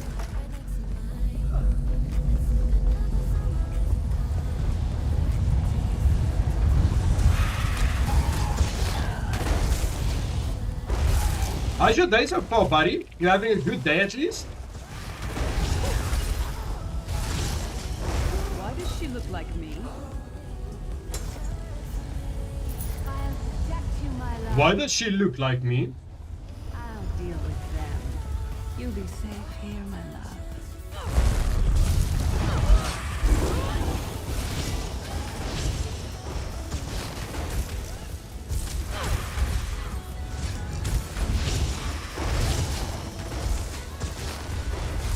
Oh shit, it is that fucking snake woman.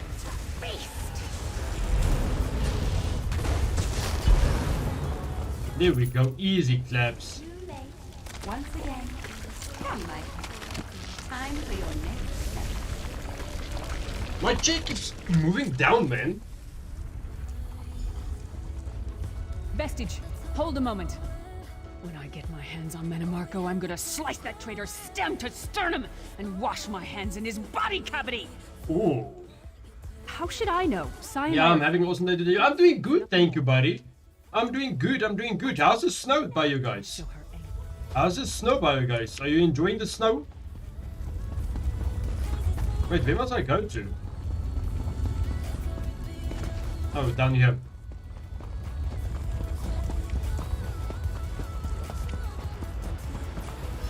Wait, is it this way? No, it's not. Going the wrong way. Imagine.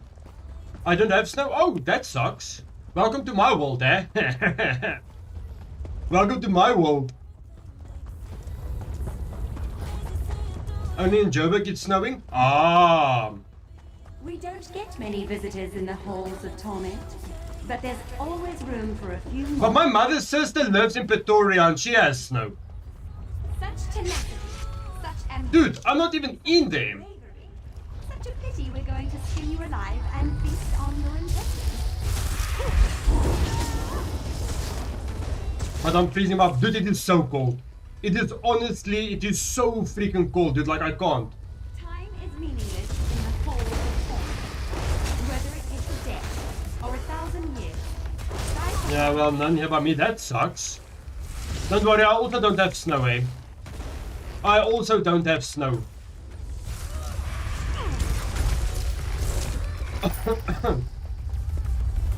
My ballhare vries.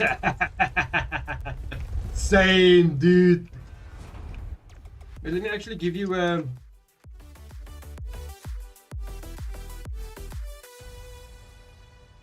shouty out there. You can finally rest. You'd like that, wouldn't you, Sai? 2 years. Or 2,000 years. Who dares to defy the Duchess of Anguish? I will tear out your heart and make you feast upon it. Never. What death do you prefer, mortal?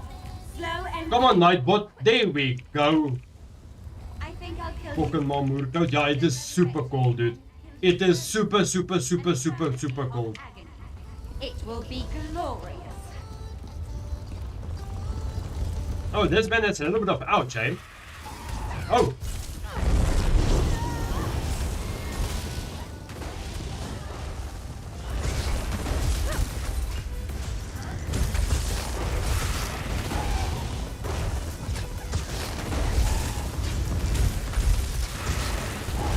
There we go. Sai is in pain. Release his bonds, quickly.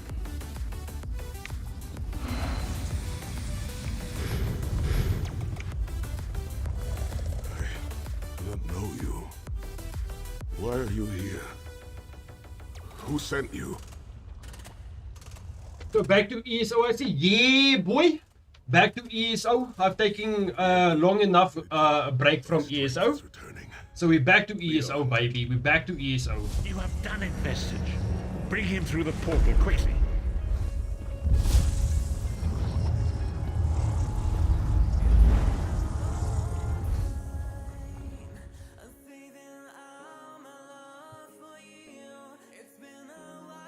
How's the WoW grind going, buddy?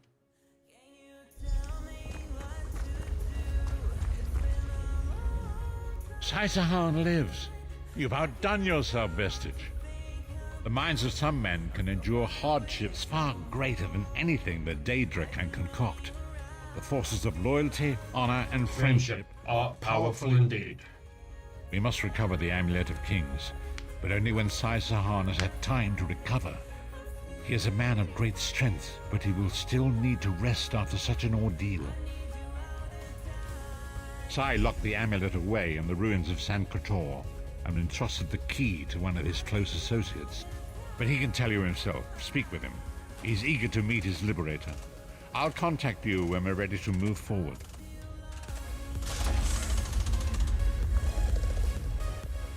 I owe you my life. My lord calls you Vestige. Strange name. Is it true your soul was taken from you? Yes, I don't have a soul anymore, dude. Still. My people say that bravery and honor are the hallmarks of a great soul. Yet you have both of those things in great measure. I had begun to think that honor was a relic of the past. You give me hope. I cannot say. Physically, I am unharmed. But mentally, I feel a darkness in my heart, a weight on my soul. I do not know how long this emptiness will remain. I hid the amulet in a sacred catacomb protected by magical wards. The means of lifting these wards are in the keeping of my old mentor, Kasura. As soon as I am able, we must meet with her. I will try to rest, but I am a warrior. We cannot sit still for very long. The path ahead of us is a dark one. Yo guys, if you haven't yet, please be sure, if you do like the content and you do like the stream, please make sure to hit that thumbs up on the stream. I would appreciate it. It will help me out a lot. It will push me up a little bit into the algorithm. If you're over on YouTube, if you haven't yet, please consider dropping the sub as well.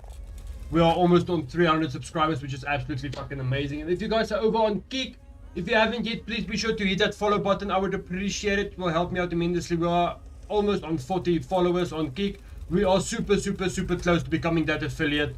I would appreciate it. Thank you so much in advance, guys. I'm getting annoyed, dude. Why is that so bad? Why are you getting annoyed, my dude? Let's search for R&D so we can get those XP. And then we're quickly gonna go to the guild. Just gonna disenchant all of this stuff.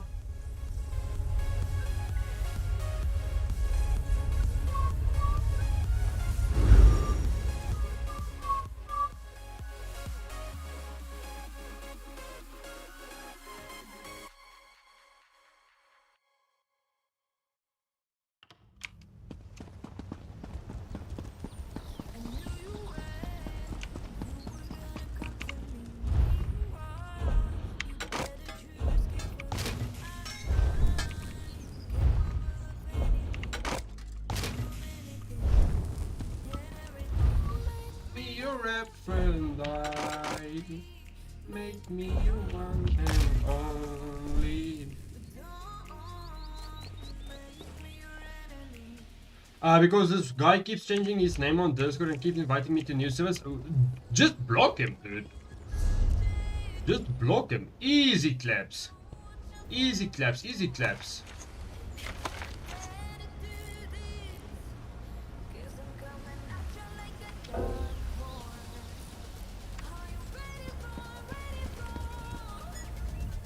IR signal.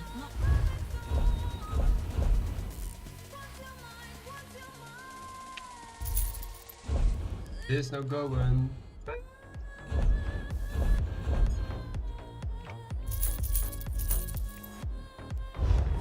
Just block him. Easy claps, man. Then he can't do shit anymore, you know? Then he cannot do shit anymore.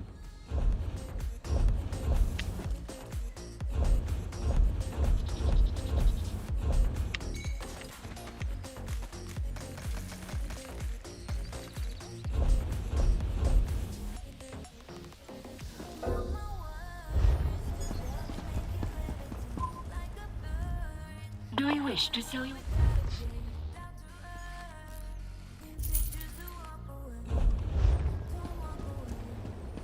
The friend I know, but still, dude, I don't give a fuck. If you are a friend and you keep changing your name and inviting me to random ass servers, I will block you, dude.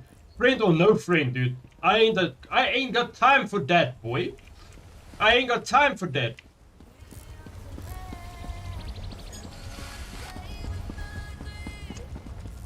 Boy, you should know what you're fighting for. Let's actually finish this boss. How many bosses are there? 2, 3. 3 bosses here. Will give me a little bit of extra XP as well. So let's go do these bosses.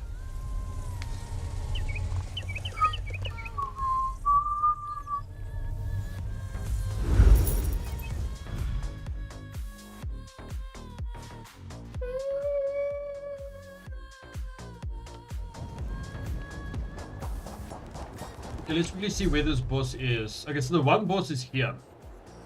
No, man. So we're gonna go get this boss. It's this way, okay.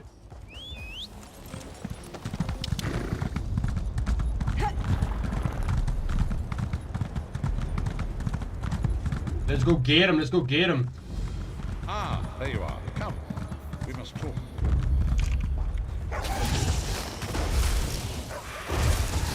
I don't think I'm gonna be able to kill that boss though, but I'm gonna go try. I'm going to go try to kill that boss while we're queuing for a random dungeon. While we're queuing for a dungeon, I'm gonna see if we can go kill that boss.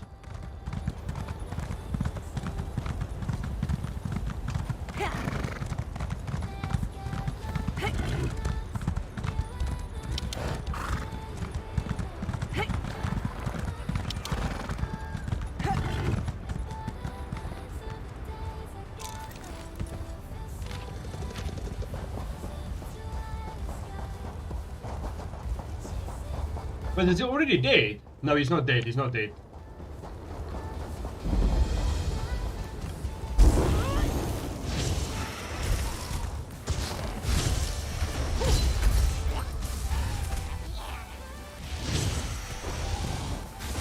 I'm literally doing nothing against them.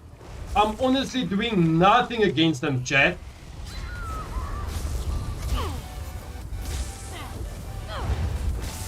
I'm legit doing nothing against them. Like, honestly, nothing. Zero. Zero.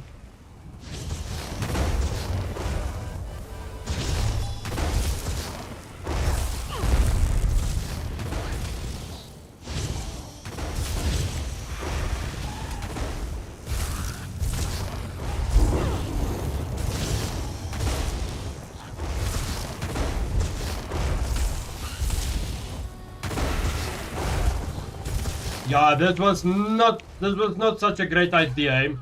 This wasn't such a great idea, chat. Being completely honest with you all. This wasn't such a great idea. Oh, help came, chat. Help came, chat. Yes, boy. We got help.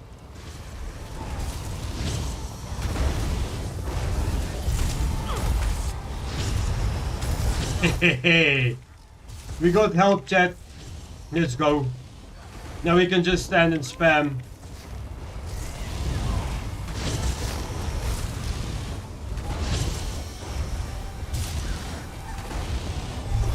Oh, finally we got help, chat.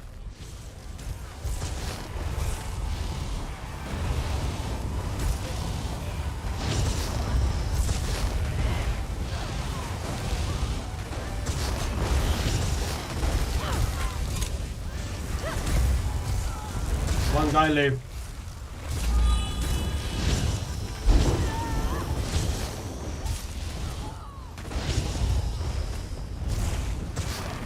Yeah, chat.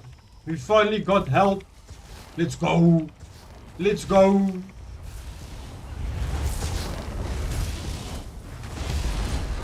Yes, boy.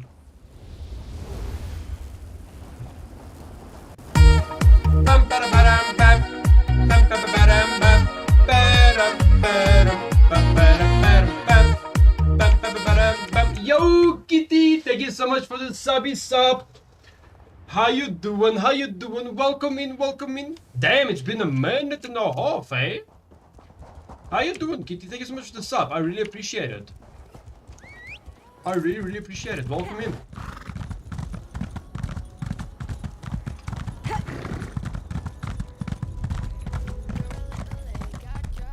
Wait, what is this? Is there something I can get here? Because I see there's like an icon here, but I don't think like there's something I can get there. No, it doesn't look like it. It does not look like it. Let me just kill these harpies.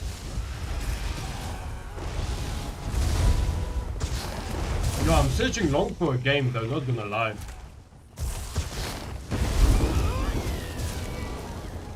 I'm searching super long for a game though.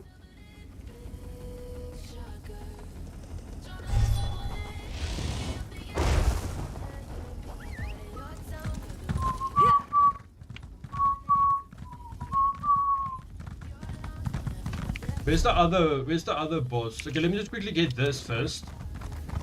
And then we can go have a look. This bird will do nicely. Oh, it's here at the bottom. Up. Yep. Home.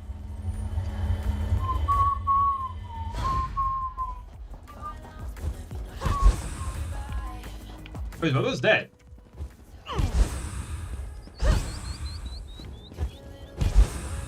Oh, it is just spawning my. Okay, now I'm a special. I'm a special. Welcome to Chihono. Just gonna do some dungeons until we find, like, we're just gonna do some random dungeons in the world until we find actually the R&D we're queuing for. Because due to I'm playing. Oh, public dungeon. Let's see how this goes. Due to I'm playing DPS, like, kind of struggle to find matches or to find people to play R&Ds with. Okay, let's read this.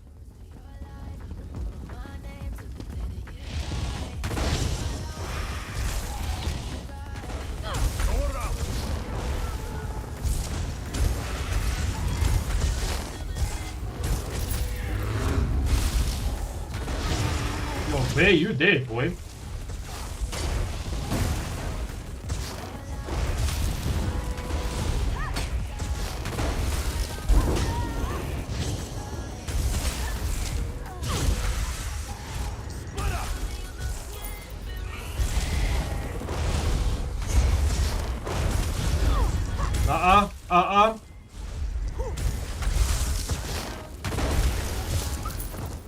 Okay.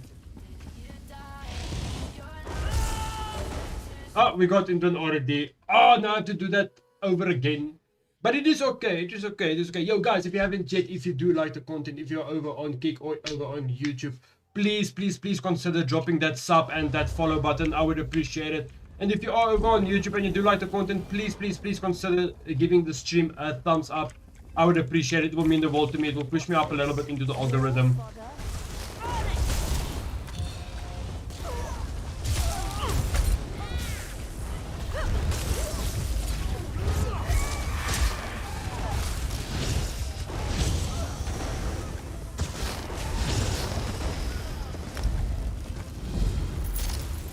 Okay, let's do it. Let's do it. Secure the mine and kill these interlopers. Set it ablaze!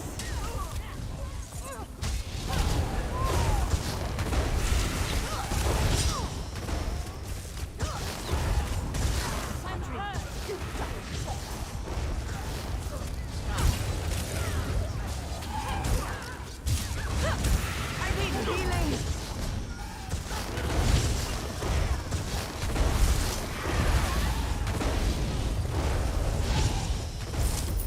I need to sort this out though. I need to sort this out. Because for some reason my stuff is showing double and I don't like it. For some reason my stuff is showing double and I don't like it.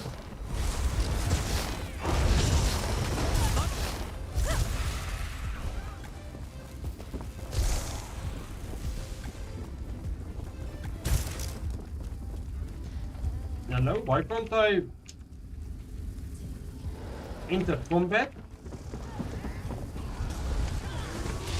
Okay.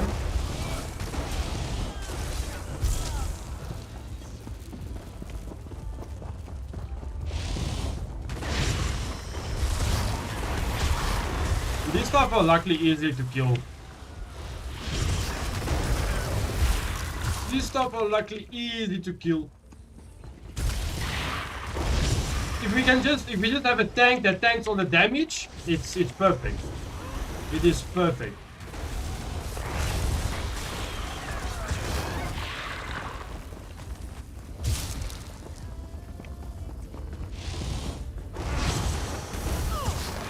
If we just have a tank that tanks all the damage, then it is sorted.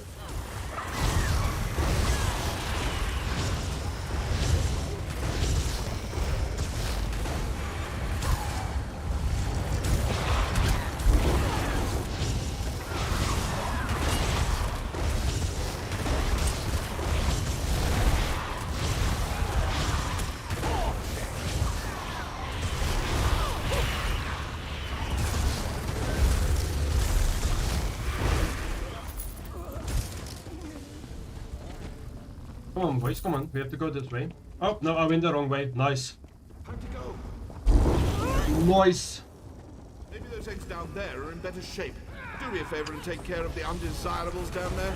I'll stay here and shoot.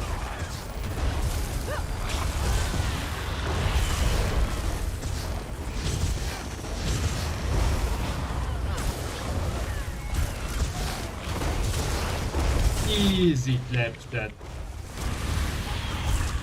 Yo, I'm actually gaining so many levels. Or not like player levels, but item levels. This mine belongs to House Celos. You are intruders and will be disciplined as such.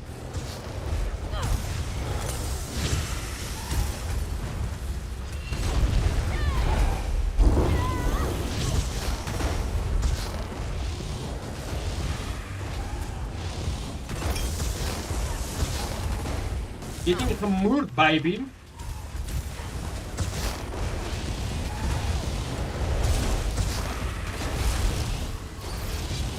Where are you running to?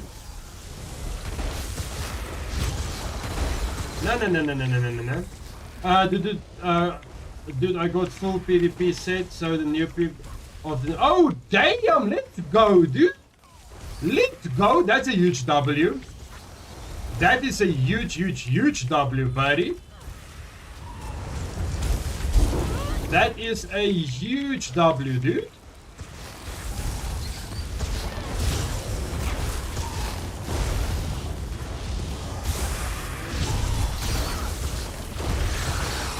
That is big progress. GG's.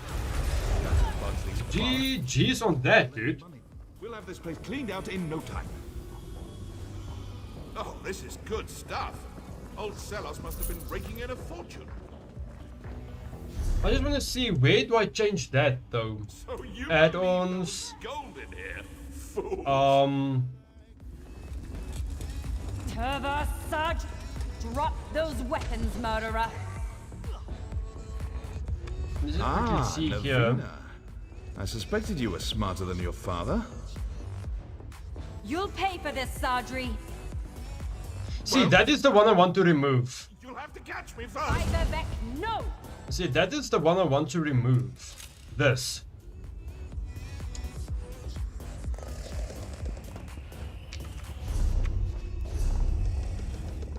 That is the one I want to remove. But the thing is, which one is that? For what? See, I have to go figure out, because now all my stuff is showing doubled, you know?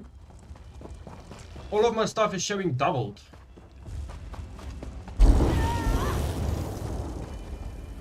And I can't remember which one is that.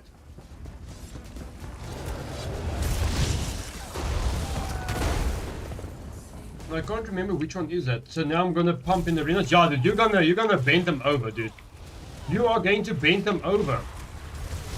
How long did it take you to grind for the gear? How long did it take you to grind for the gear?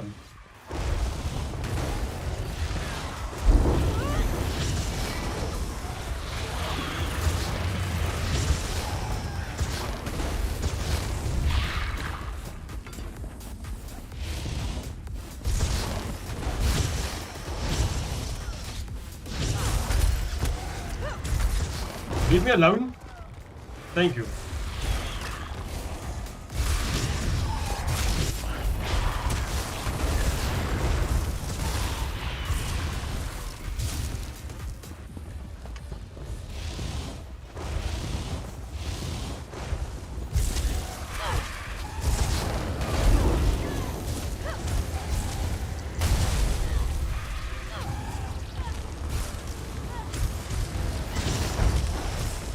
Like for the offset, I can do in a day, but it took me 3 days since I wasn't much. Okay.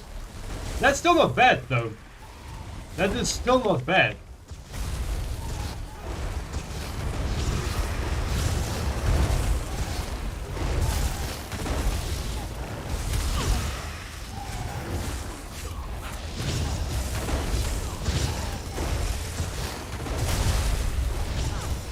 That is still not bad.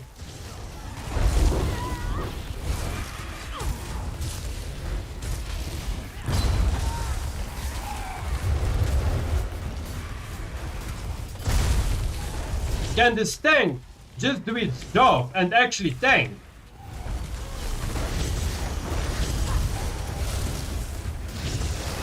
That would be so appreciated, not gonna lie. That would honestly be so appreciated if this tank can just do its job and actually tank, you know?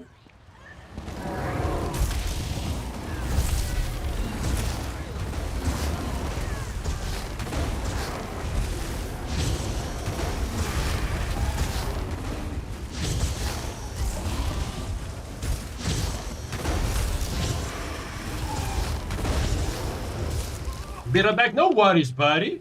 It's all good, homie.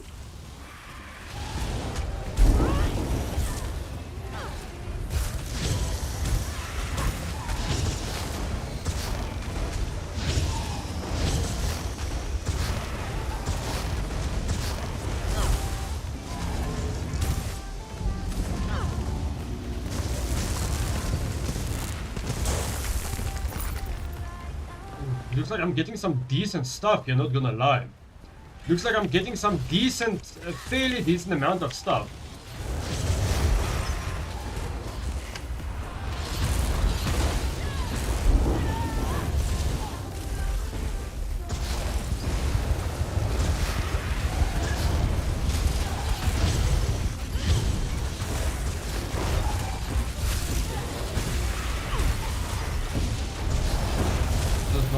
This is honestly not bad.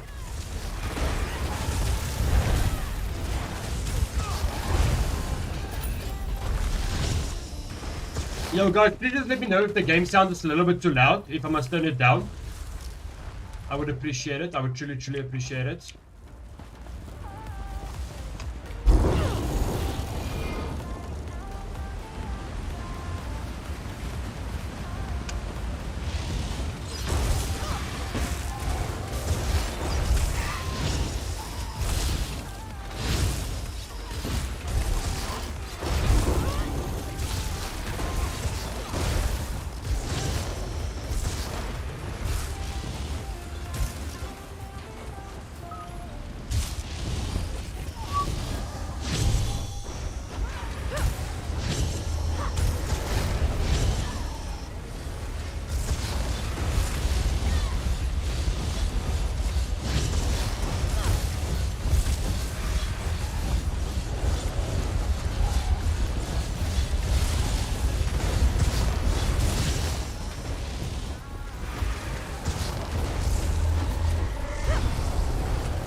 I need to figure out which one is that, because that one must get destroyed or removed.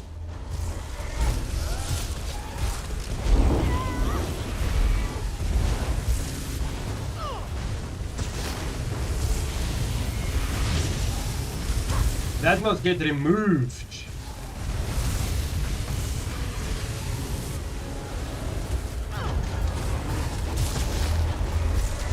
There we go, boys. There we go, there we go. Easy claps. You want me? Come and get me.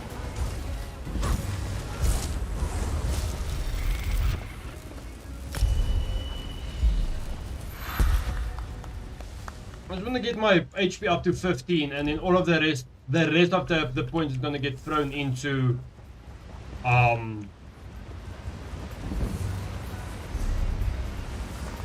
the rest of the points is gonna get thrown into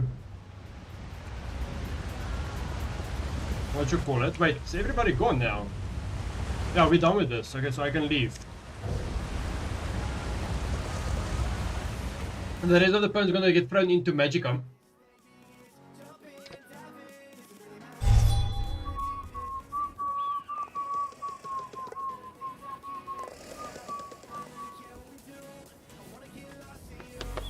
Let's quickly see here. I just quickly want to see with that add-on. What add-on is that? Because that is actually... that's actually messing with my buff the group.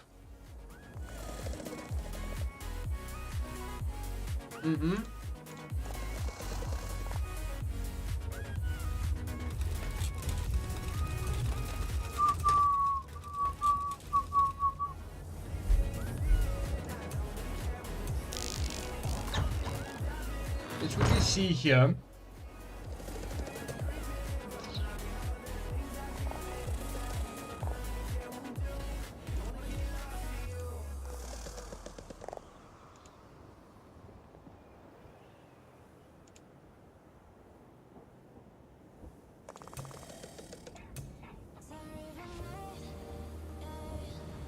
Add-on components, unit frame settings. Aha, this is it. Okay, that is off. Okay, perfect. Now it won't be a problem anymore. Now it won't be a problem anymore.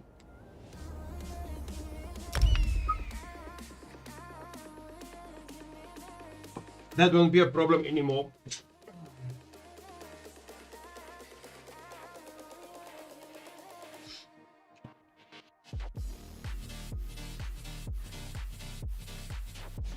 Okay, let's go public dungeon.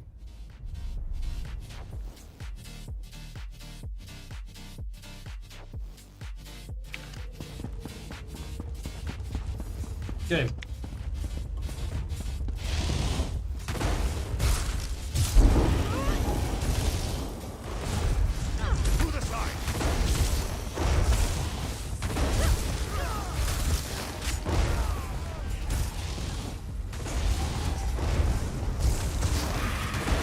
Okay, let's see if I can finish this public dungeon, chat.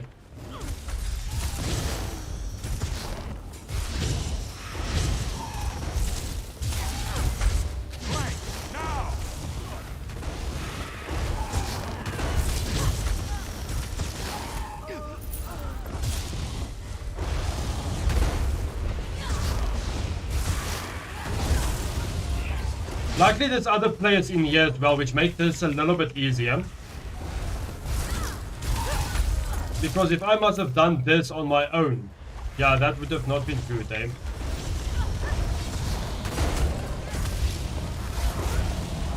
That would have not been good.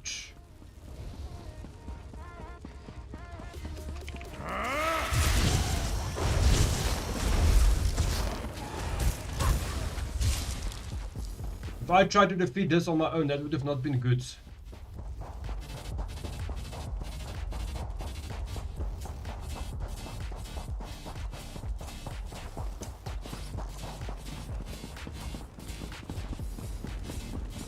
Wait, is this guy playing a Templar? I'm guessing so.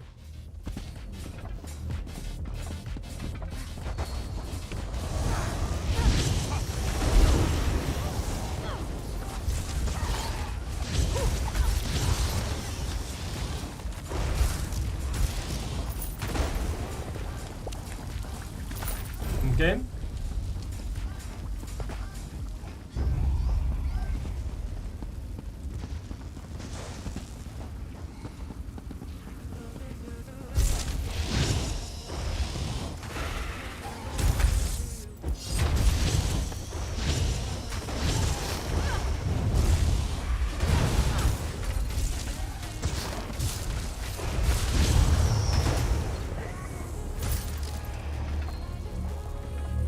Okay, so what is this?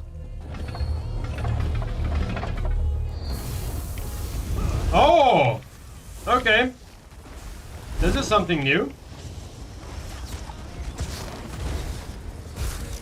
This is something new. This is something new.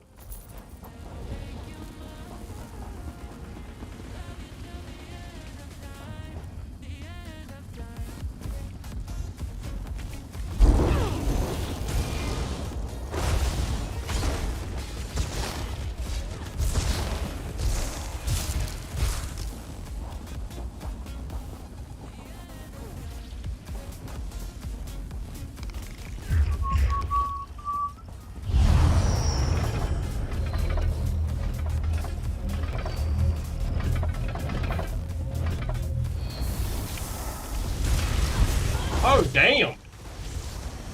Okay.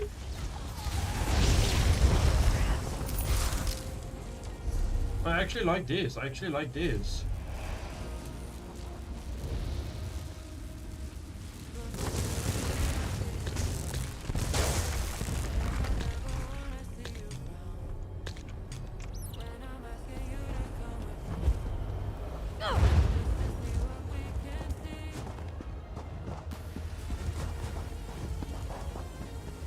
Okay, so what now? Hey, hello.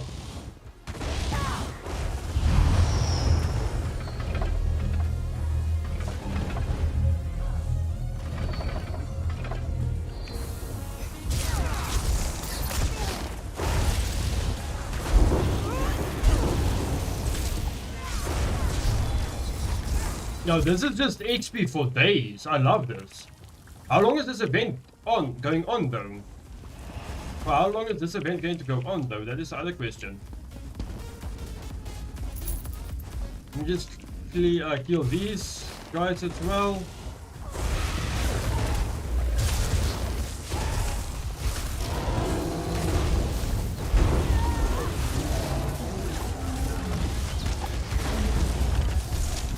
Easy clap, boys.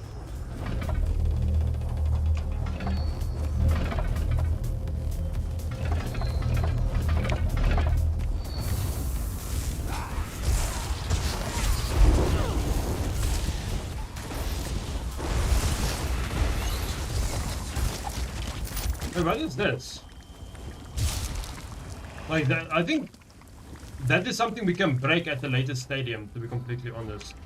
I think that is something we might be able to break at the later stadium.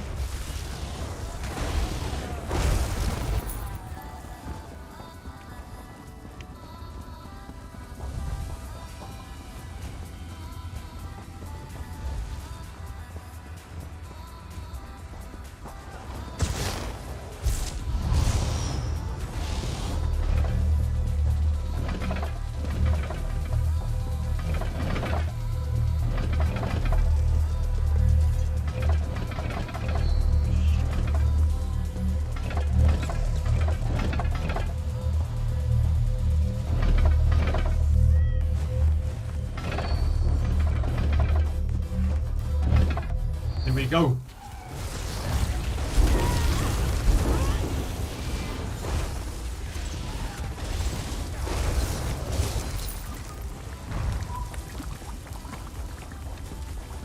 Can't delete acquired. Oh damn, okay. Okay, that is pretty dope. That is pretty dope. Let's actually see here. This is medium, light. Okay, my magicka is falling a little bit, but feet heavy. I don't care about that.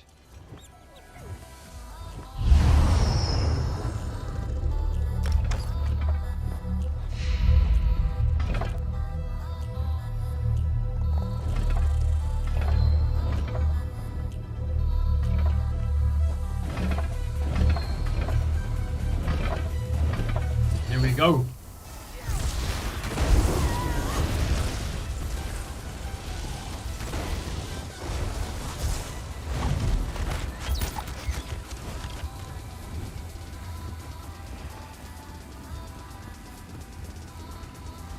Yo, did I just completed this? Oh, damn, okay. Alright, so I'm finished with this. Nice.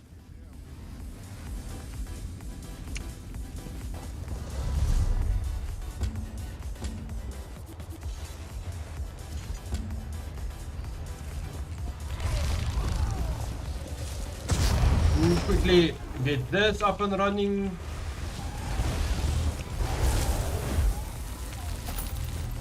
Wait, where's my... Oh, it's still there, okay.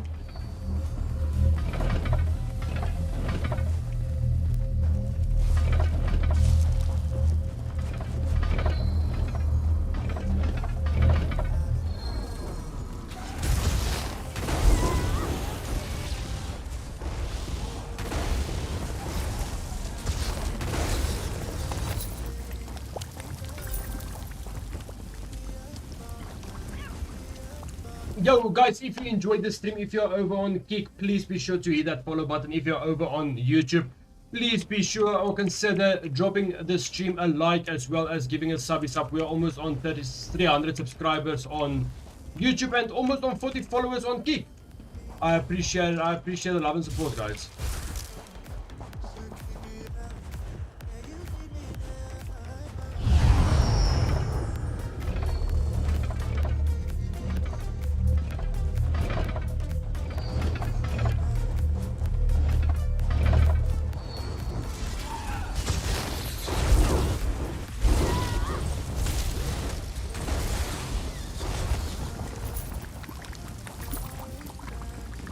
Okay, return the D to what you call it, near the exit. Okay, let me just quickly get rid of these okies.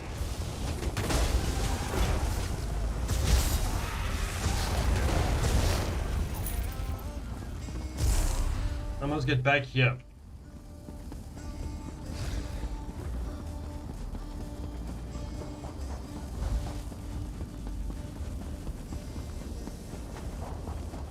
Wait, is this the chick? No, this is the guy.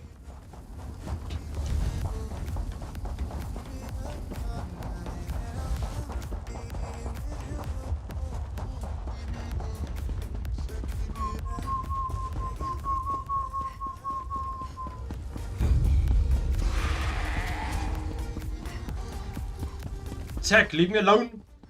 I'm running my arms off. I'm running my arms off.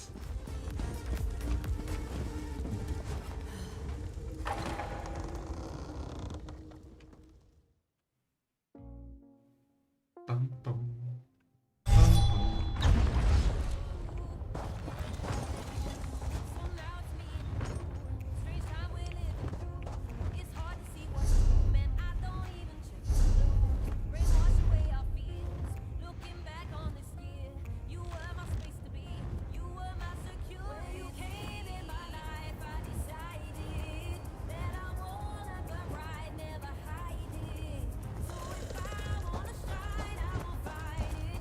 Yeah, where am I?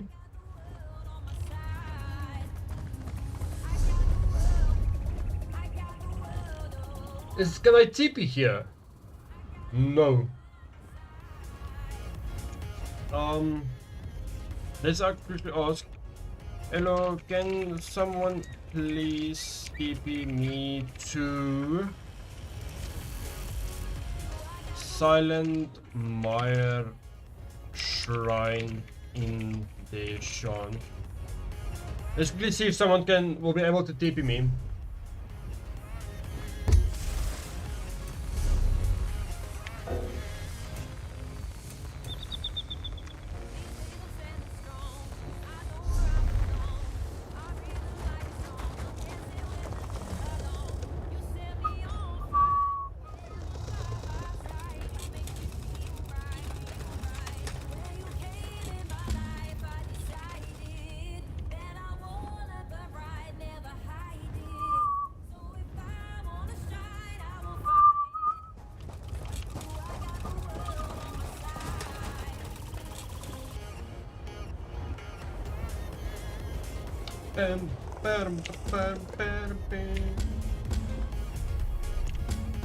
Let me just actually get this way Shire.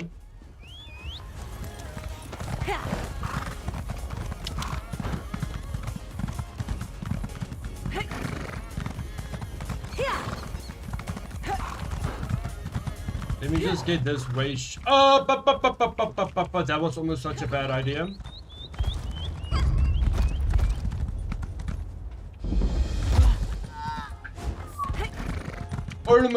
Almost died there. Almost died there.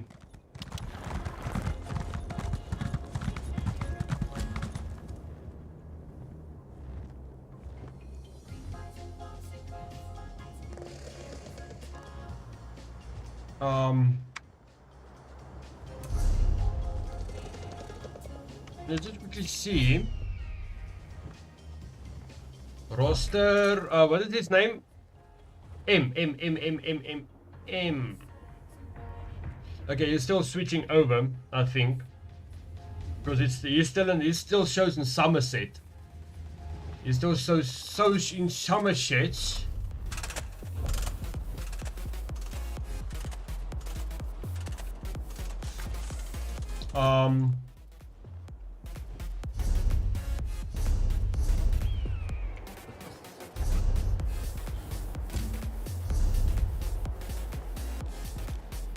Silent Mire. Silent Mire.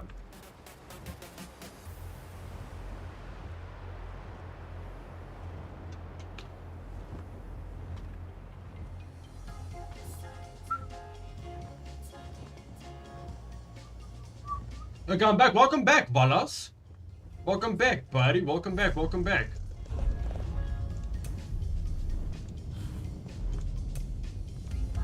Welcome back, my dude.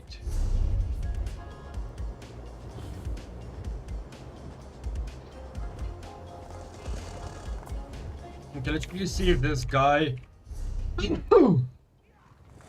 is there. TP. What you busy with, my dude? What you busy with?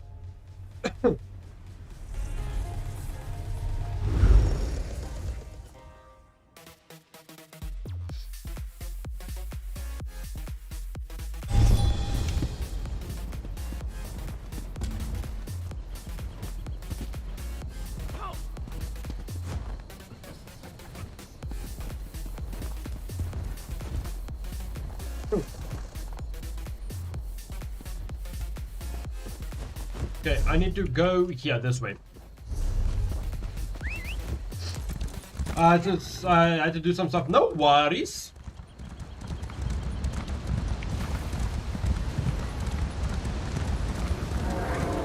Hey, you wanna fight me, eh? You wanna fight me? You wanna fight me? You wanna fight me? You dead, dude. You dead. Bro, this thing is stanky though. There we go. Die.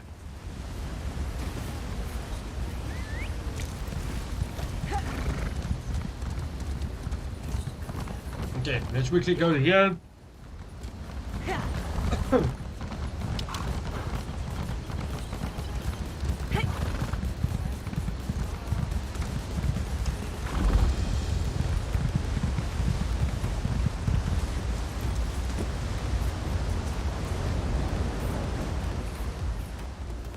What's your plans for today, buddy? Do you have any plans for today?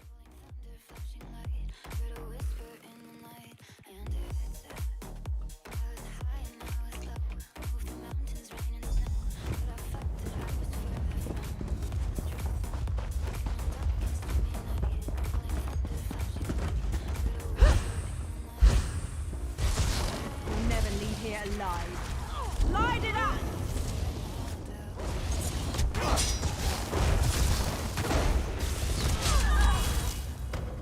Yo, this was a bad idea, chat. This was a bad idea. This was a bad idea. This was a bad idea. Yep, I'm out. I'm dead. I'm dead.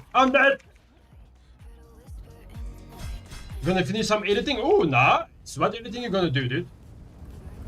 What editing you gonna do?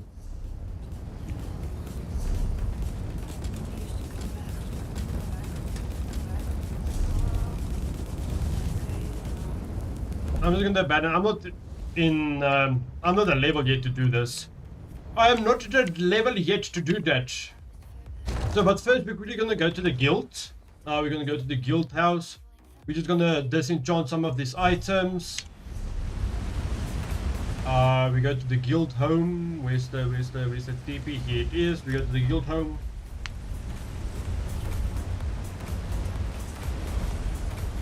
Some WoW stuff. Ooh.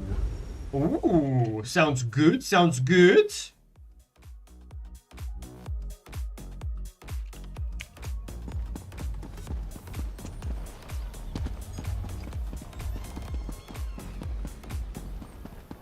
Let's just put away some of the stuff quickly before I disenchant, otherwise there's not going to be any space.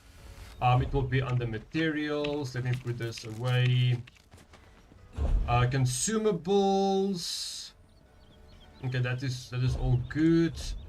Armor. Okay, all of this I can. Yo, there's so much armor. By the word. Let's just sell this, all of this we can sell. Get that gold in. Okay, let's quickly see here.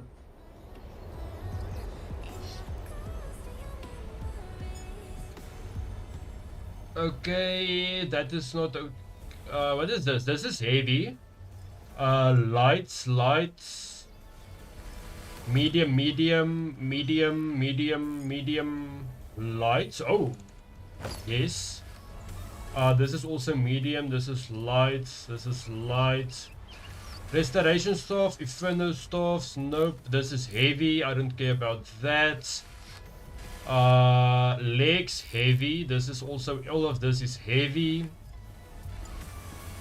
This is medium and medium. See, I don't want medium. I only want light. So now we can disenchant the rest of this stuff. Oh, we're gonna get so much stuff from this. Holy. Blacksmithing is from level 5 up to level 7.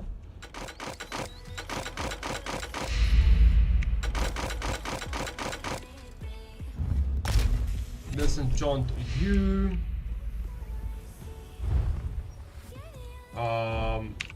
Deconstruct all of you. Yo, woodworking is almost level 7. I love it. I love it. I love it. Love it, chat. I love it. Okay, I think we got everything. Now I can just move all of this that we've got from the deconstruct. We can deposit all these materials over.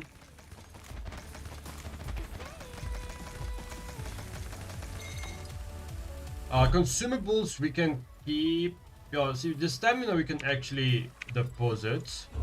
I don't really care about the stamina. These we can sell. We can sell these. We can sell these.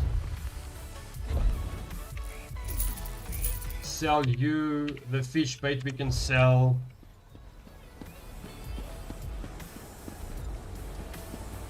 Okay, perfect. Perfect, perfect, perfect. We are level 19. We are almost level 20, which is absolutely fucking amazing. Which is absolutely, absolutely amazing. I love it. I love it. I love it. But I still think we need to... Let me just actually quick see here. Let's go to skills.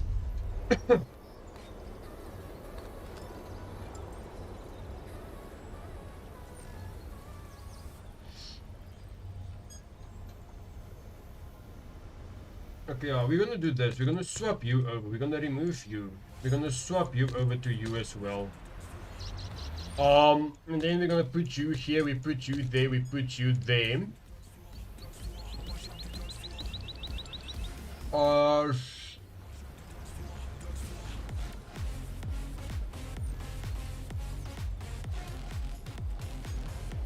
Okay, this can actually work. This can actually work. Let's just unlock you.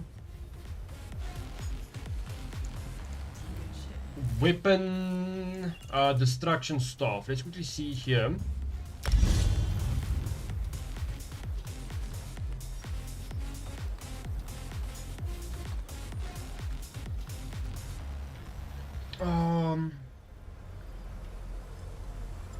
Okay. We do that. Oh, actually I must do this. Yes, we take you, we take you.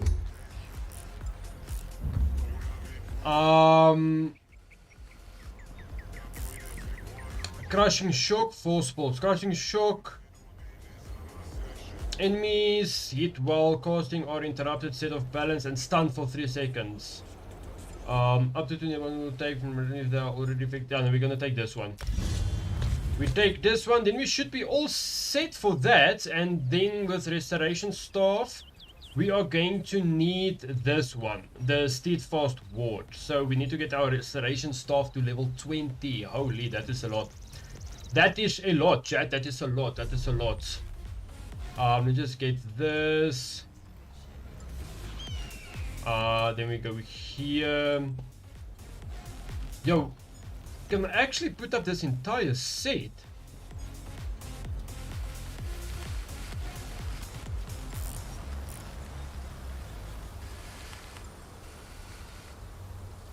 See, I don't have this entire set yet.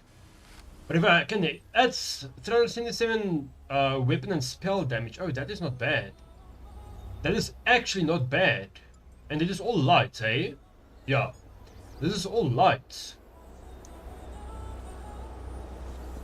Yeah, this is actually not bad. This is actually not bad. What's the level cap on ESO? There isn't a level cap. There's not a level cap. So you get level 50, like level 50 is the level cap, but then you can grind up to, they call it champion points.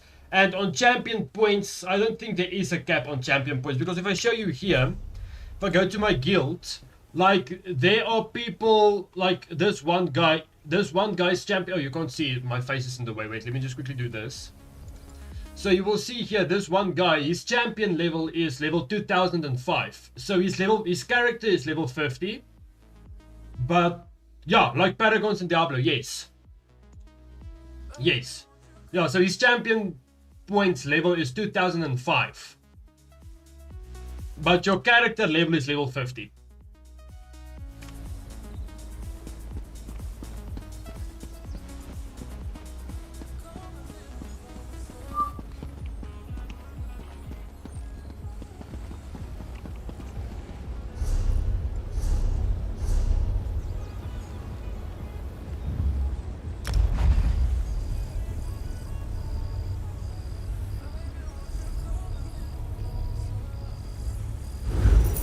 That is actually dope. Yeah, it is amazing, dude. It is amazing. And what is nice is for PvE and PvP, you must change your champion points. Because some of the champion points are especially designed for PvE and some of the champion points are especially designed for PvP.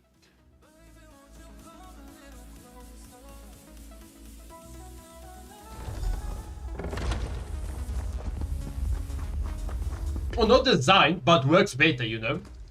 Some of them works better for PvE and some of them works better for PvP. Like if I can show you here, champion. So you get the fitness, you get warfare, and then you get craft. And if you go in there, then underneath, like this is up to 20 points. This can take up to 30 points. This can take up to 50 points. And then underneath some of the the points, like this one for example, you have 4 different categories as well as you can go to. And then with this one you have 4 different categories to go through. So there's a lot to configure and all of that stuff.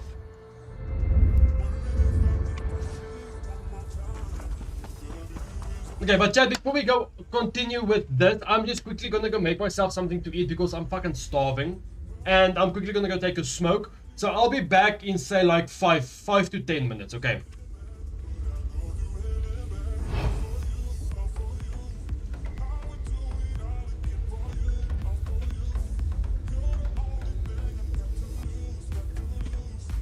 Slightly terrifying.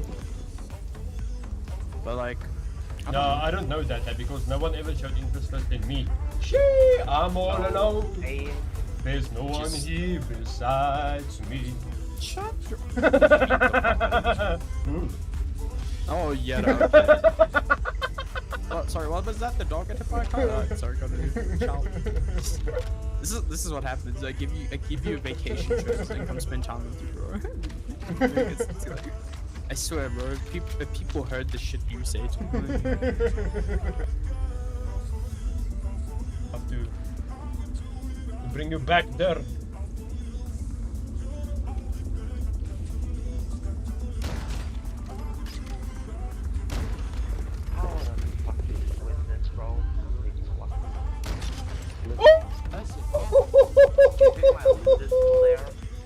I have no idea. Oh! Oh! Stop coming in my ear. I don't like that.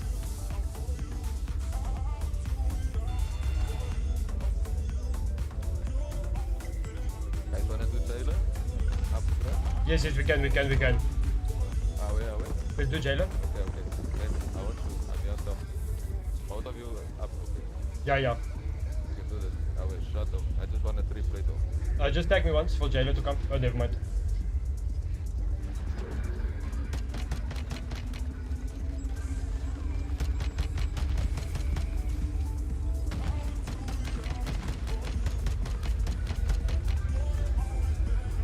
GG's guys. Easy! Let's go.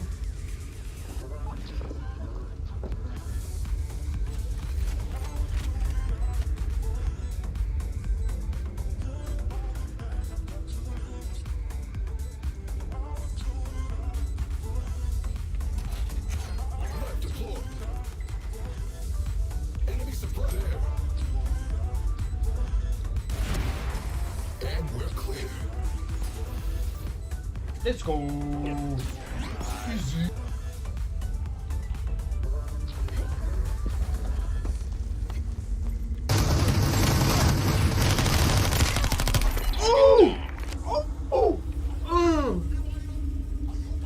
Ooh, that was juicy.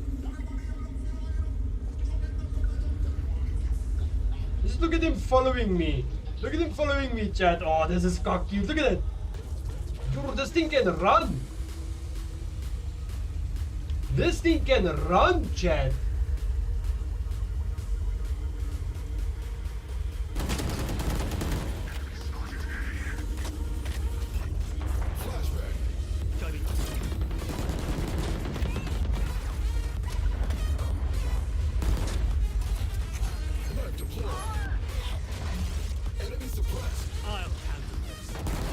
One enemy remaining.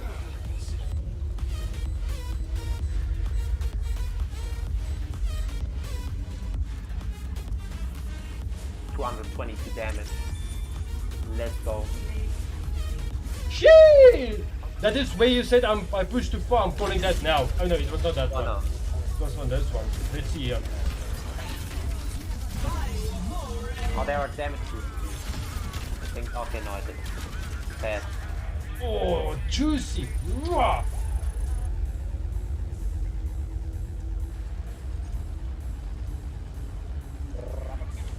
Oh, rabbit is AFK.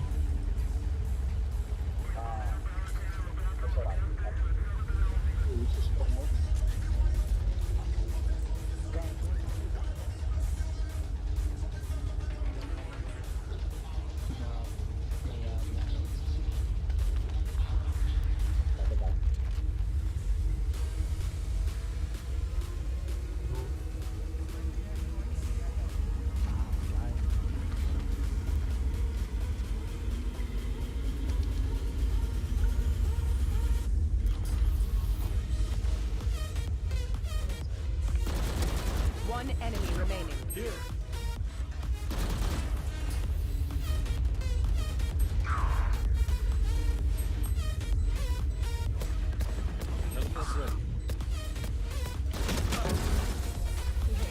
Stupid.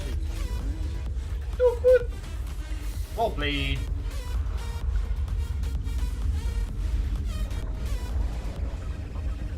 So I can be underneath here. Oh wait, what's this?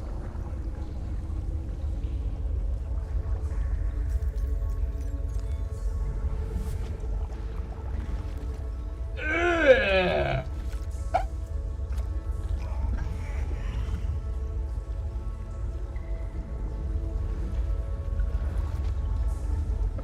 What the fuck was that? Oh, you're a villain, alright? Just not a super one.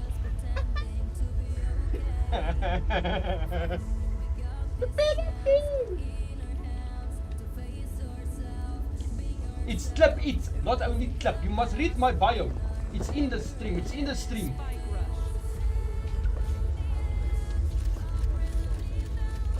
It's clap it, not just clap am.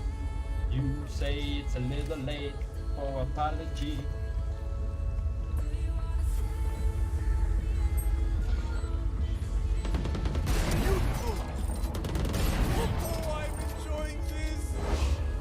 Yo guys, I'm back. Okay, I decided against the food. I'll make the food once I'm done because I'm only going to be streaming for like say an hour more. Then we are going to end it off. Yo, Valats, how do you rate over on YouTube, dude? How do you rate over on YouTube?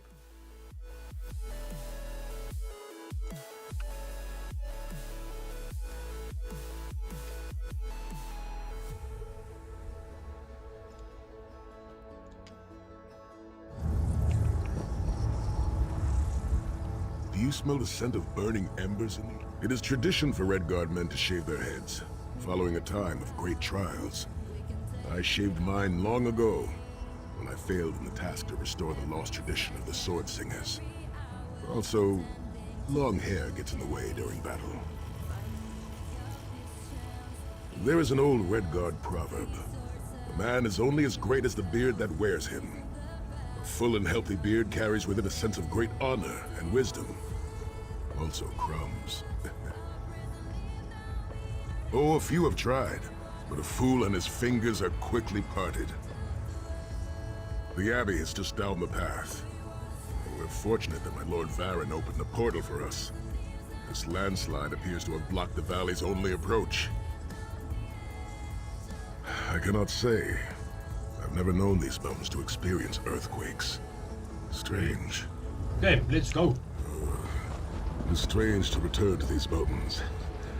Memories of youth flood my mind, each one bringing its own sorrow or its own smile. What is this? The Abbey Into burns. the Abbey of Blades. Find Kasura. So much destruction. What could have done this? I'm afraid I've seen this before. Keep an eye skyward, Titanborn.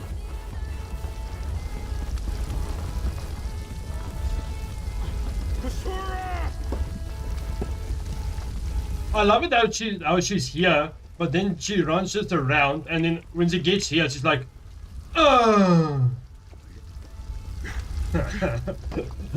it's like she ran 1,000 miles, dude. Like nothing I've ever seen. Cultists. They're opening rifts to oblivion. Save your strength, Kasura. We will make them pay. I promise you. What do you think? Trap? It's only a trap if you don't know about it. In the name of Molag Bal, come forth and destroy his enemies!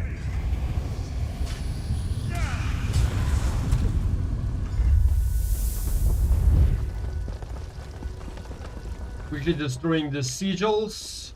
Heed me, Daedric minions, and obey! No. No.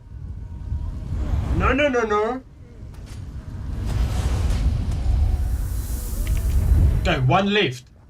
We got this, chat, we got this. Ghosts of Oblivion, come forth and feast.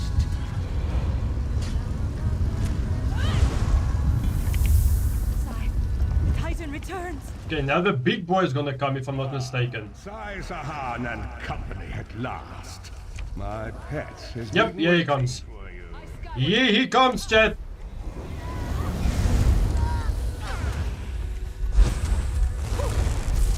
How many more of your friends must die, Sai Sahan? Where is the Amulet of Kings?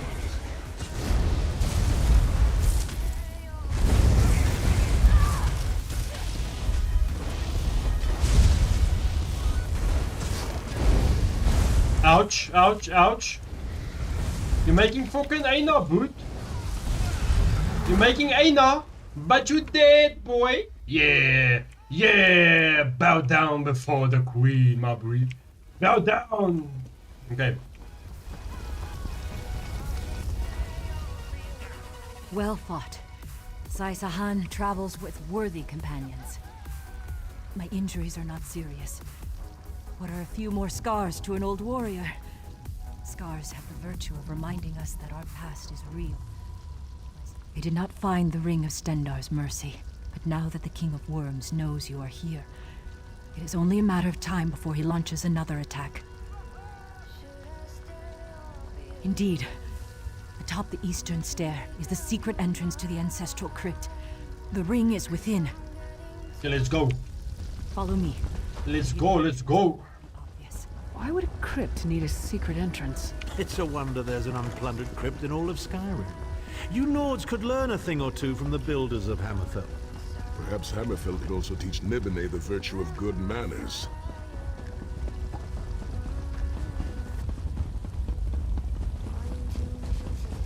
Here we are. Watch your step as you descend. Tread lightly. Few living have been permitted to walk among these honored dead.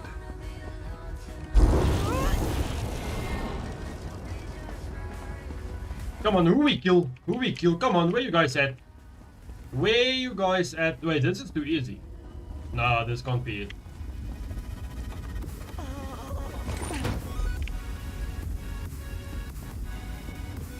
Come on, Otopi, you're slow, man. You're very slow. By the sword of my father, Nazir Ataf Sahan, I pledge myself to the destruction of Mannimarco and the liberation of Tamriel from the tyranny of the god of schemes, Molag Bal.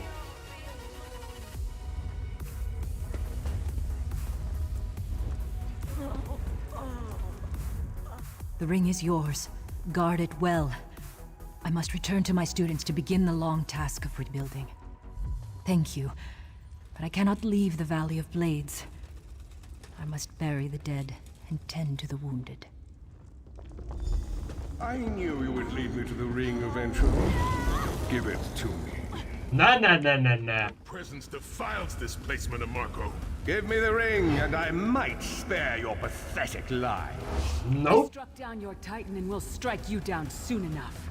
Titans. You're gonna enjoy this gangbang, but 3 in front, 1 from the back. Let's go. Delusions of godhood are laughable, you ignominious corpse herder. Very well then. I'll simply take the ring from your corpses. You can try, but Blasphemy! How dare you waste honor to fight your battle? you can try, but you're not gonna defeat me. You're not gonna defeat me. What the fuck? What the fuck you mean? What you what the fucking me, eh? Why you what the fucking mean?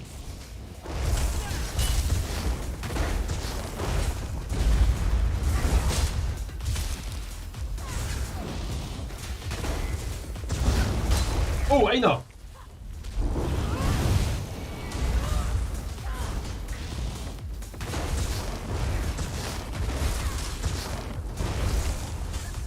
Why you what the fucking me?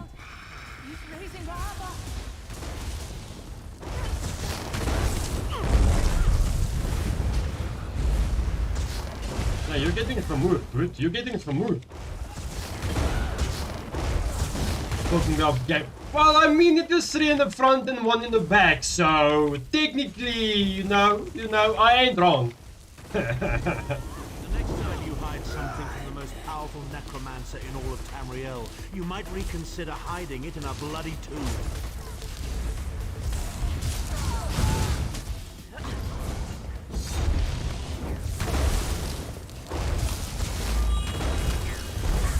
I know, you fucking tiny man.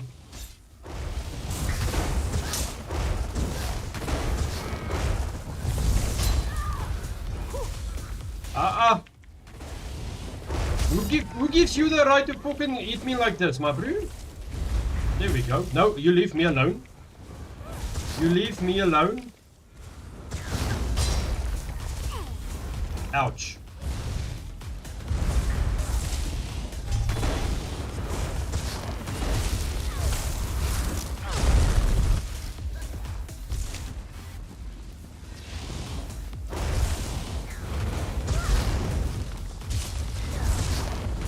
Leave me alone, Boots.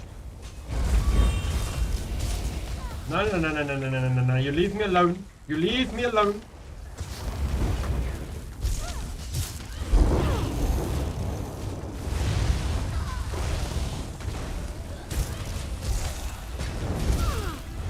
Here we go. We block those attacks. We block those attacks. Here we go. We must not get the ring! Wait, more! Oh shit! This ain't good. This honestly ain't good.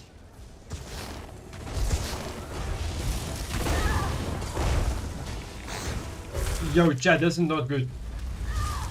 This is not good, chat. No! I died.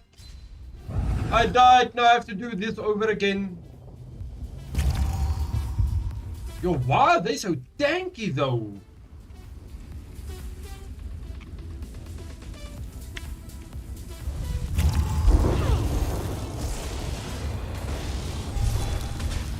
Why are they so tanky though?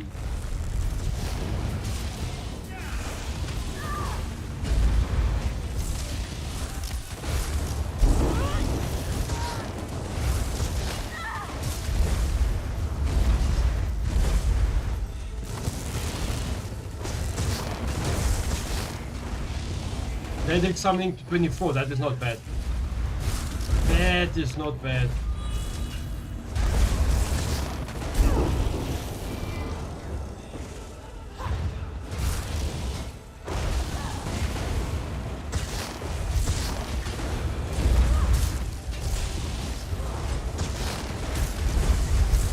Okay, we should be done now. Rest in peace.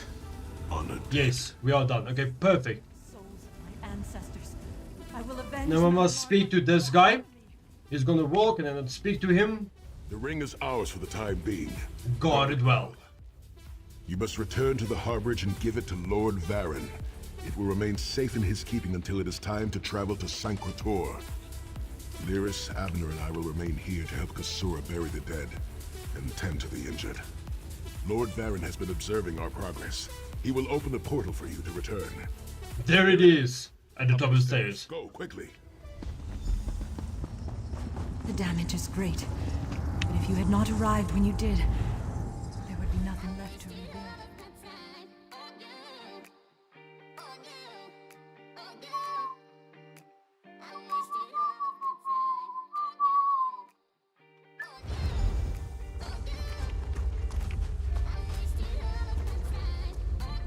In my mind's eye, I witnessed the Titans. Okay, oh, level 20, chat. Let's go.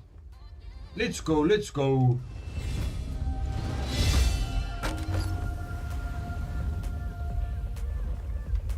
I don't care really about stamina, so that is why I'm swapping the stamina with... Okay, so my health is perfect. Now I can focus the rest on Magicka. Destruction Staff. Okay, let's see here. Daedric Summoning is level 24. Storm Calling is level 26. I need level 30 for this. What is this? Invoke Meridia name to gain major brutality and sorcery, increasing your weapon and spell damage by 20% for 30 seconds. While active, dealing critical damage heals you for 2550 health. This affects the core. Oh shit, okay. That's actually pretty dope, not gonna lie. That will actually work so well. That would actually work so well, not gonna lie.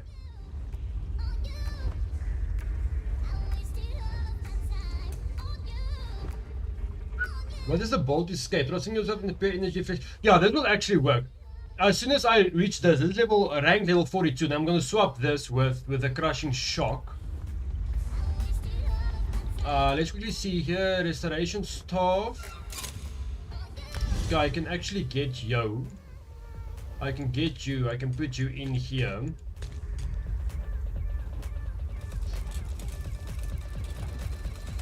Armor, light armor.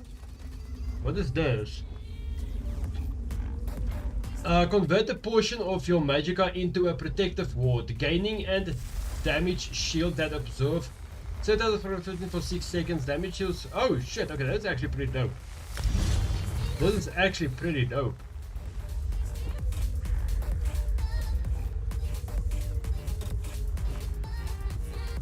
That's actually not bad. What is this? Okay, this is Legiman.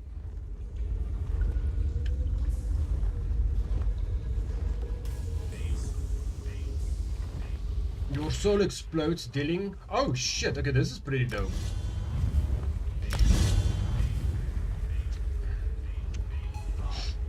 That is pretty dope, that is pretty dope. Okay, let's quickly see here. Is there anything else that we got? No, okay, we didn't.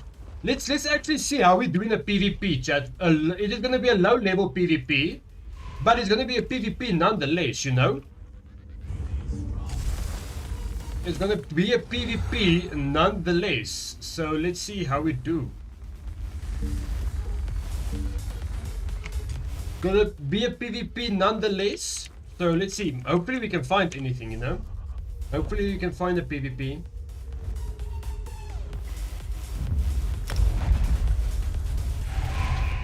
There we go. That was easy. That was really easy. Yeah, there's gonna be a low level PvP, but we have to get the PvP XP. So that is what we're going for. That is why we're going for it. It's gonna be a super low PvP. Okay, let me just quickly do this. Settings, add-ons, unit frames, unlock unit frames. Let me just move you here. Boom. Okay. Add-on settings, add-ons, and I can just do this. There we go. This is gonna be a super low PvP, but you know what? We got this, chat. We got this. We got this.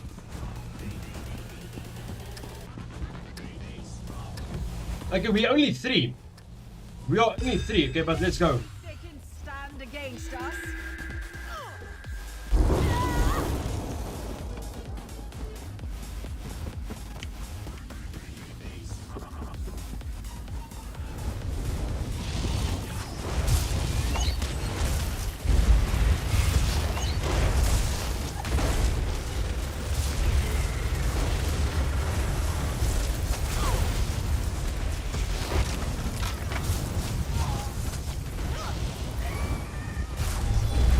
Yo, chat! Yo, chat!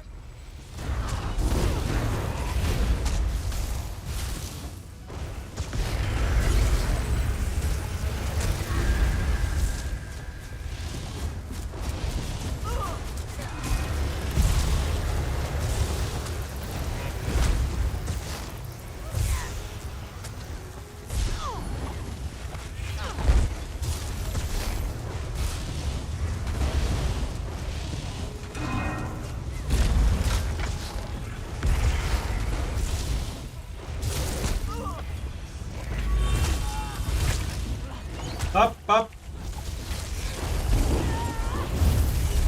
Oh, I'm dead. I'm dead. I'm dead. I'm dead. Oh, Necro, like, this is so broken, dude. The new class is honestly so broken. Not gonna lie. And you have to, in South Africa, we have to spend fucking $600 just to be able to access that class. Which is kinda unfair for me. But you know what? Unfortunately, it is what it is, eh? We live in a shitty current country. In a very corrupt country. And unfortunately, it is something we have to deal with. Unfortunately, that is something we have to deal with. Wait, how many fucking orange players are there? Dude! Like, are we that outnumbered? Like, honestly, are we that outnumbered?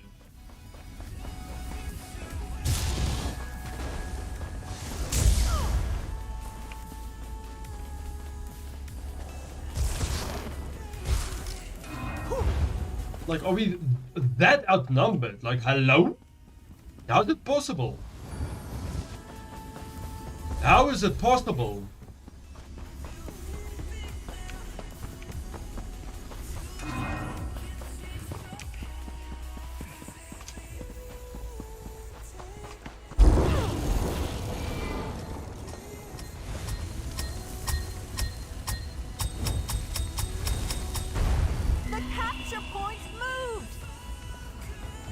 Let's see what we can do here, chat.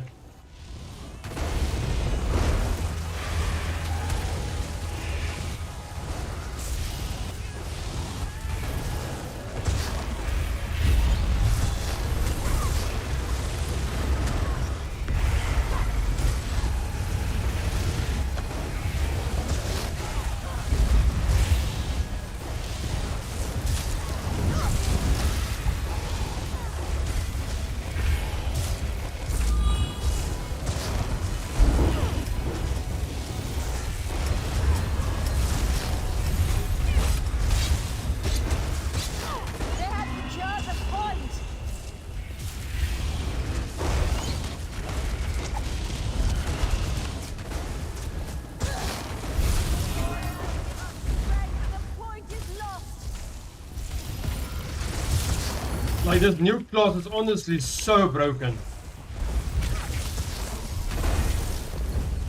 Like, this new class is honestly so broken.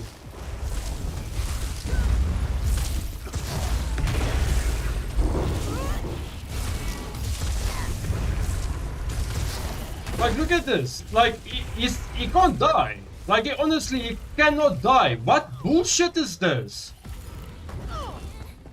Like, honestly, what bullshit is this? Look at this. Look at the range, chat. Look at the range. Like, what bullshit is that?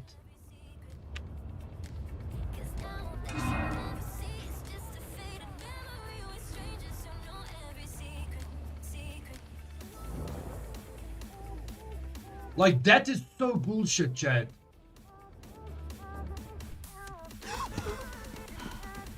That class is so broken.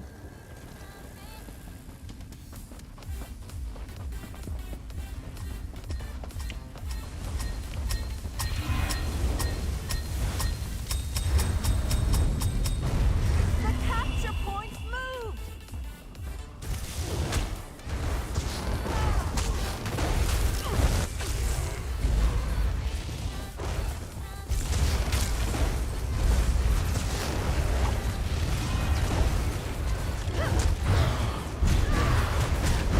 Like, look at this. There's no fucking way in hell that this guy can be killed. There's honestly no way in hell that this guy can be killed. Like, what is this class? Like, what is this race, Dad? Like, what is it with this race? Like, how is it possible?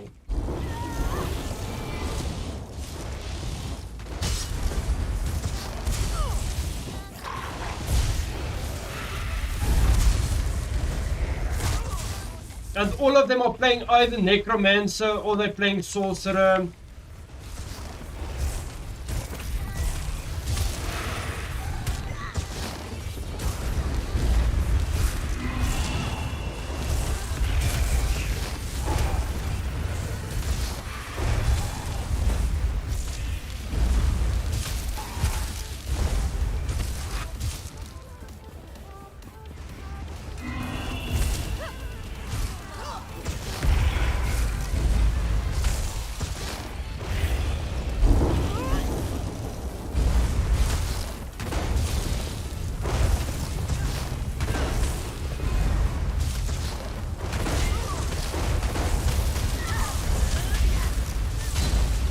Dude, what is this? What is this? Man!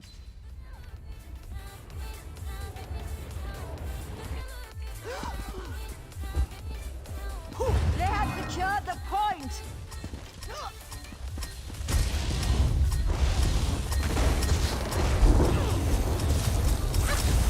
The new class is honestly so broken. Watch, this guy is just gonna come in and just gonna bend us over.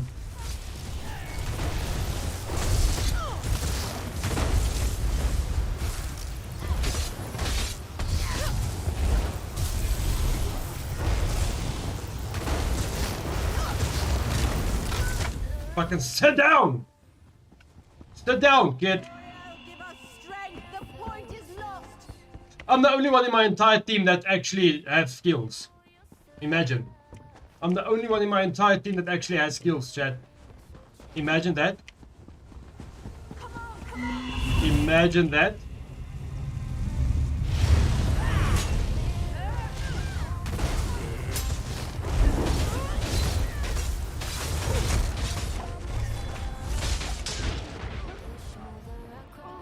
Bro, this is so broken. This is so broken.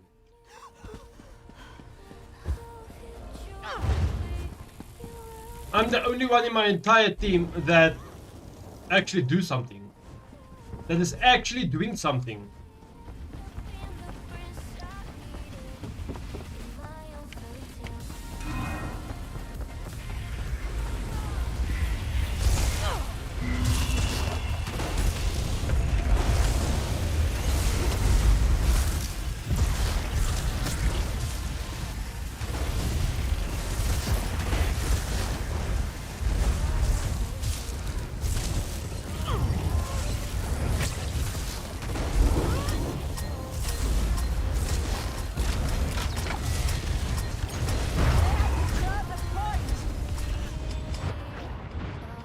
Dude, this is so broken. Look Look at this. Look at this. With the new class. There is no way you can compete against that. There's no way you can compete against that, chat.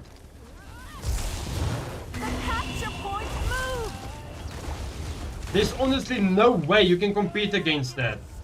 The point is lost.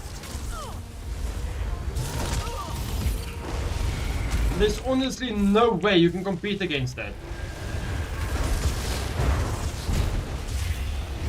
They have secured the point.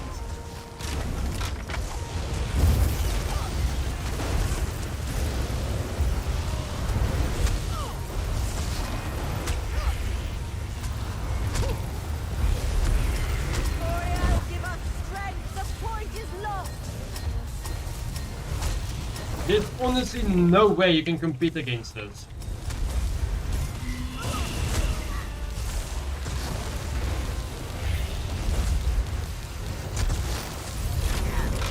Fucking sit down! Sit down, boy!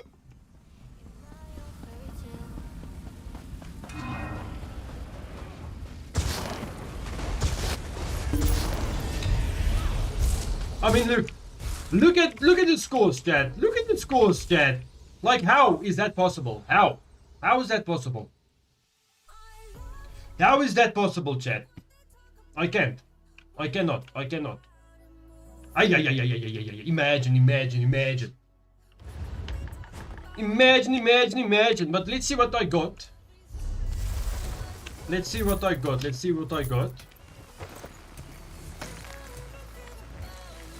Okay, let's quickly see here. We are going to go to... the armor is... Oh, it is actually light, but it is not something I can... No, it doesn't help me a lot. Like, it puts up my magic off a little bit and my spell resistance, but... My spell critical and my weapon critical is dropped a lot. It is dropped a lot, so that is not gonna work. My spell damage and my weapon damage is dropped by not that much, but my magicka is up and my magicka recovery is up. So we're gonna use this one. Let's just quickly open up this. Let's see what we get here.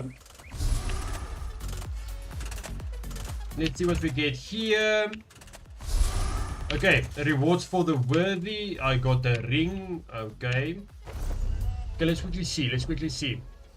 This is light. My HP falls a little bit, but my magicka and my spell resistance. Okay, we're gonna put you on. The ring. Yo, my magicka and stuff falls a lot though. It falls a lot though, not gonna lie.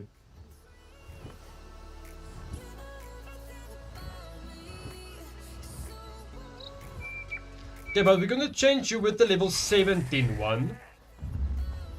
We're changing you with the level 17 one. It doesn't fall that much. Okay. That is good.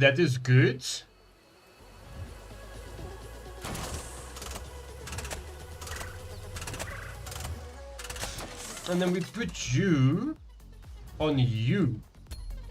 Is this gonna work? Yeah, this works. This works nice. Okay. Is there anything else here? Okay, it is just this. It is this.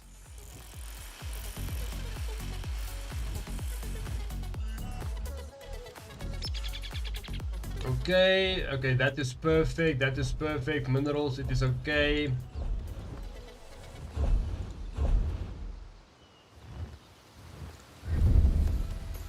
Preview. Okay, we're gonna go to the guild base. Just quickly gonna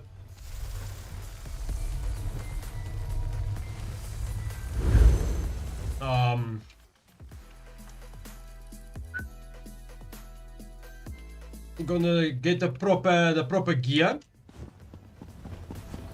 Or not the proper gear, we're gonna deconstruct the gear. That is what I wanted to say. We're gonna deconstruct the gear. Okay, I have nothing here to deconstruct. With the clothing station, okay, I have here. We deconstruct you.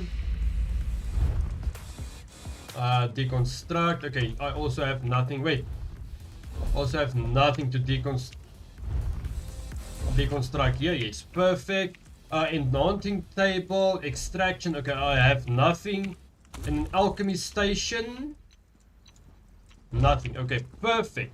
Let's quickly just put this away. Quickly gonna put you away. Bank, deposits. Then we're gonna deposit minerals or materials. We put you in there. We can put you there, put you there, put you there, and then sell.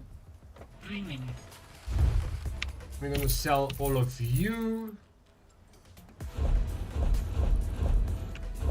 Okay, and that is it. That is it. That is it. But guys, this is where I am going to edit off for today. It's a little bit of a shorter stream, but it is extremely fucking cold. I want to take a warm bath, get myself something to eat, and just cuddle up and just be warm. But guys, thank you so much to those of you that came by, stopped by, share some love and support. I appreciate you all so fucking much. Like, I cannot express how much you guys mean to me. I will see you guys tomorrow with some more Elder Scrolls Online. Again, we're going to be grinding Elder Scrolls Online now, so we can do that Morrowind storyline. But guys, thank you so much for being here. I appreciate every single one of you. I will see you guys tomorrow, and remember, take care of yourself, drink enough water, and stay thirsty. Peace.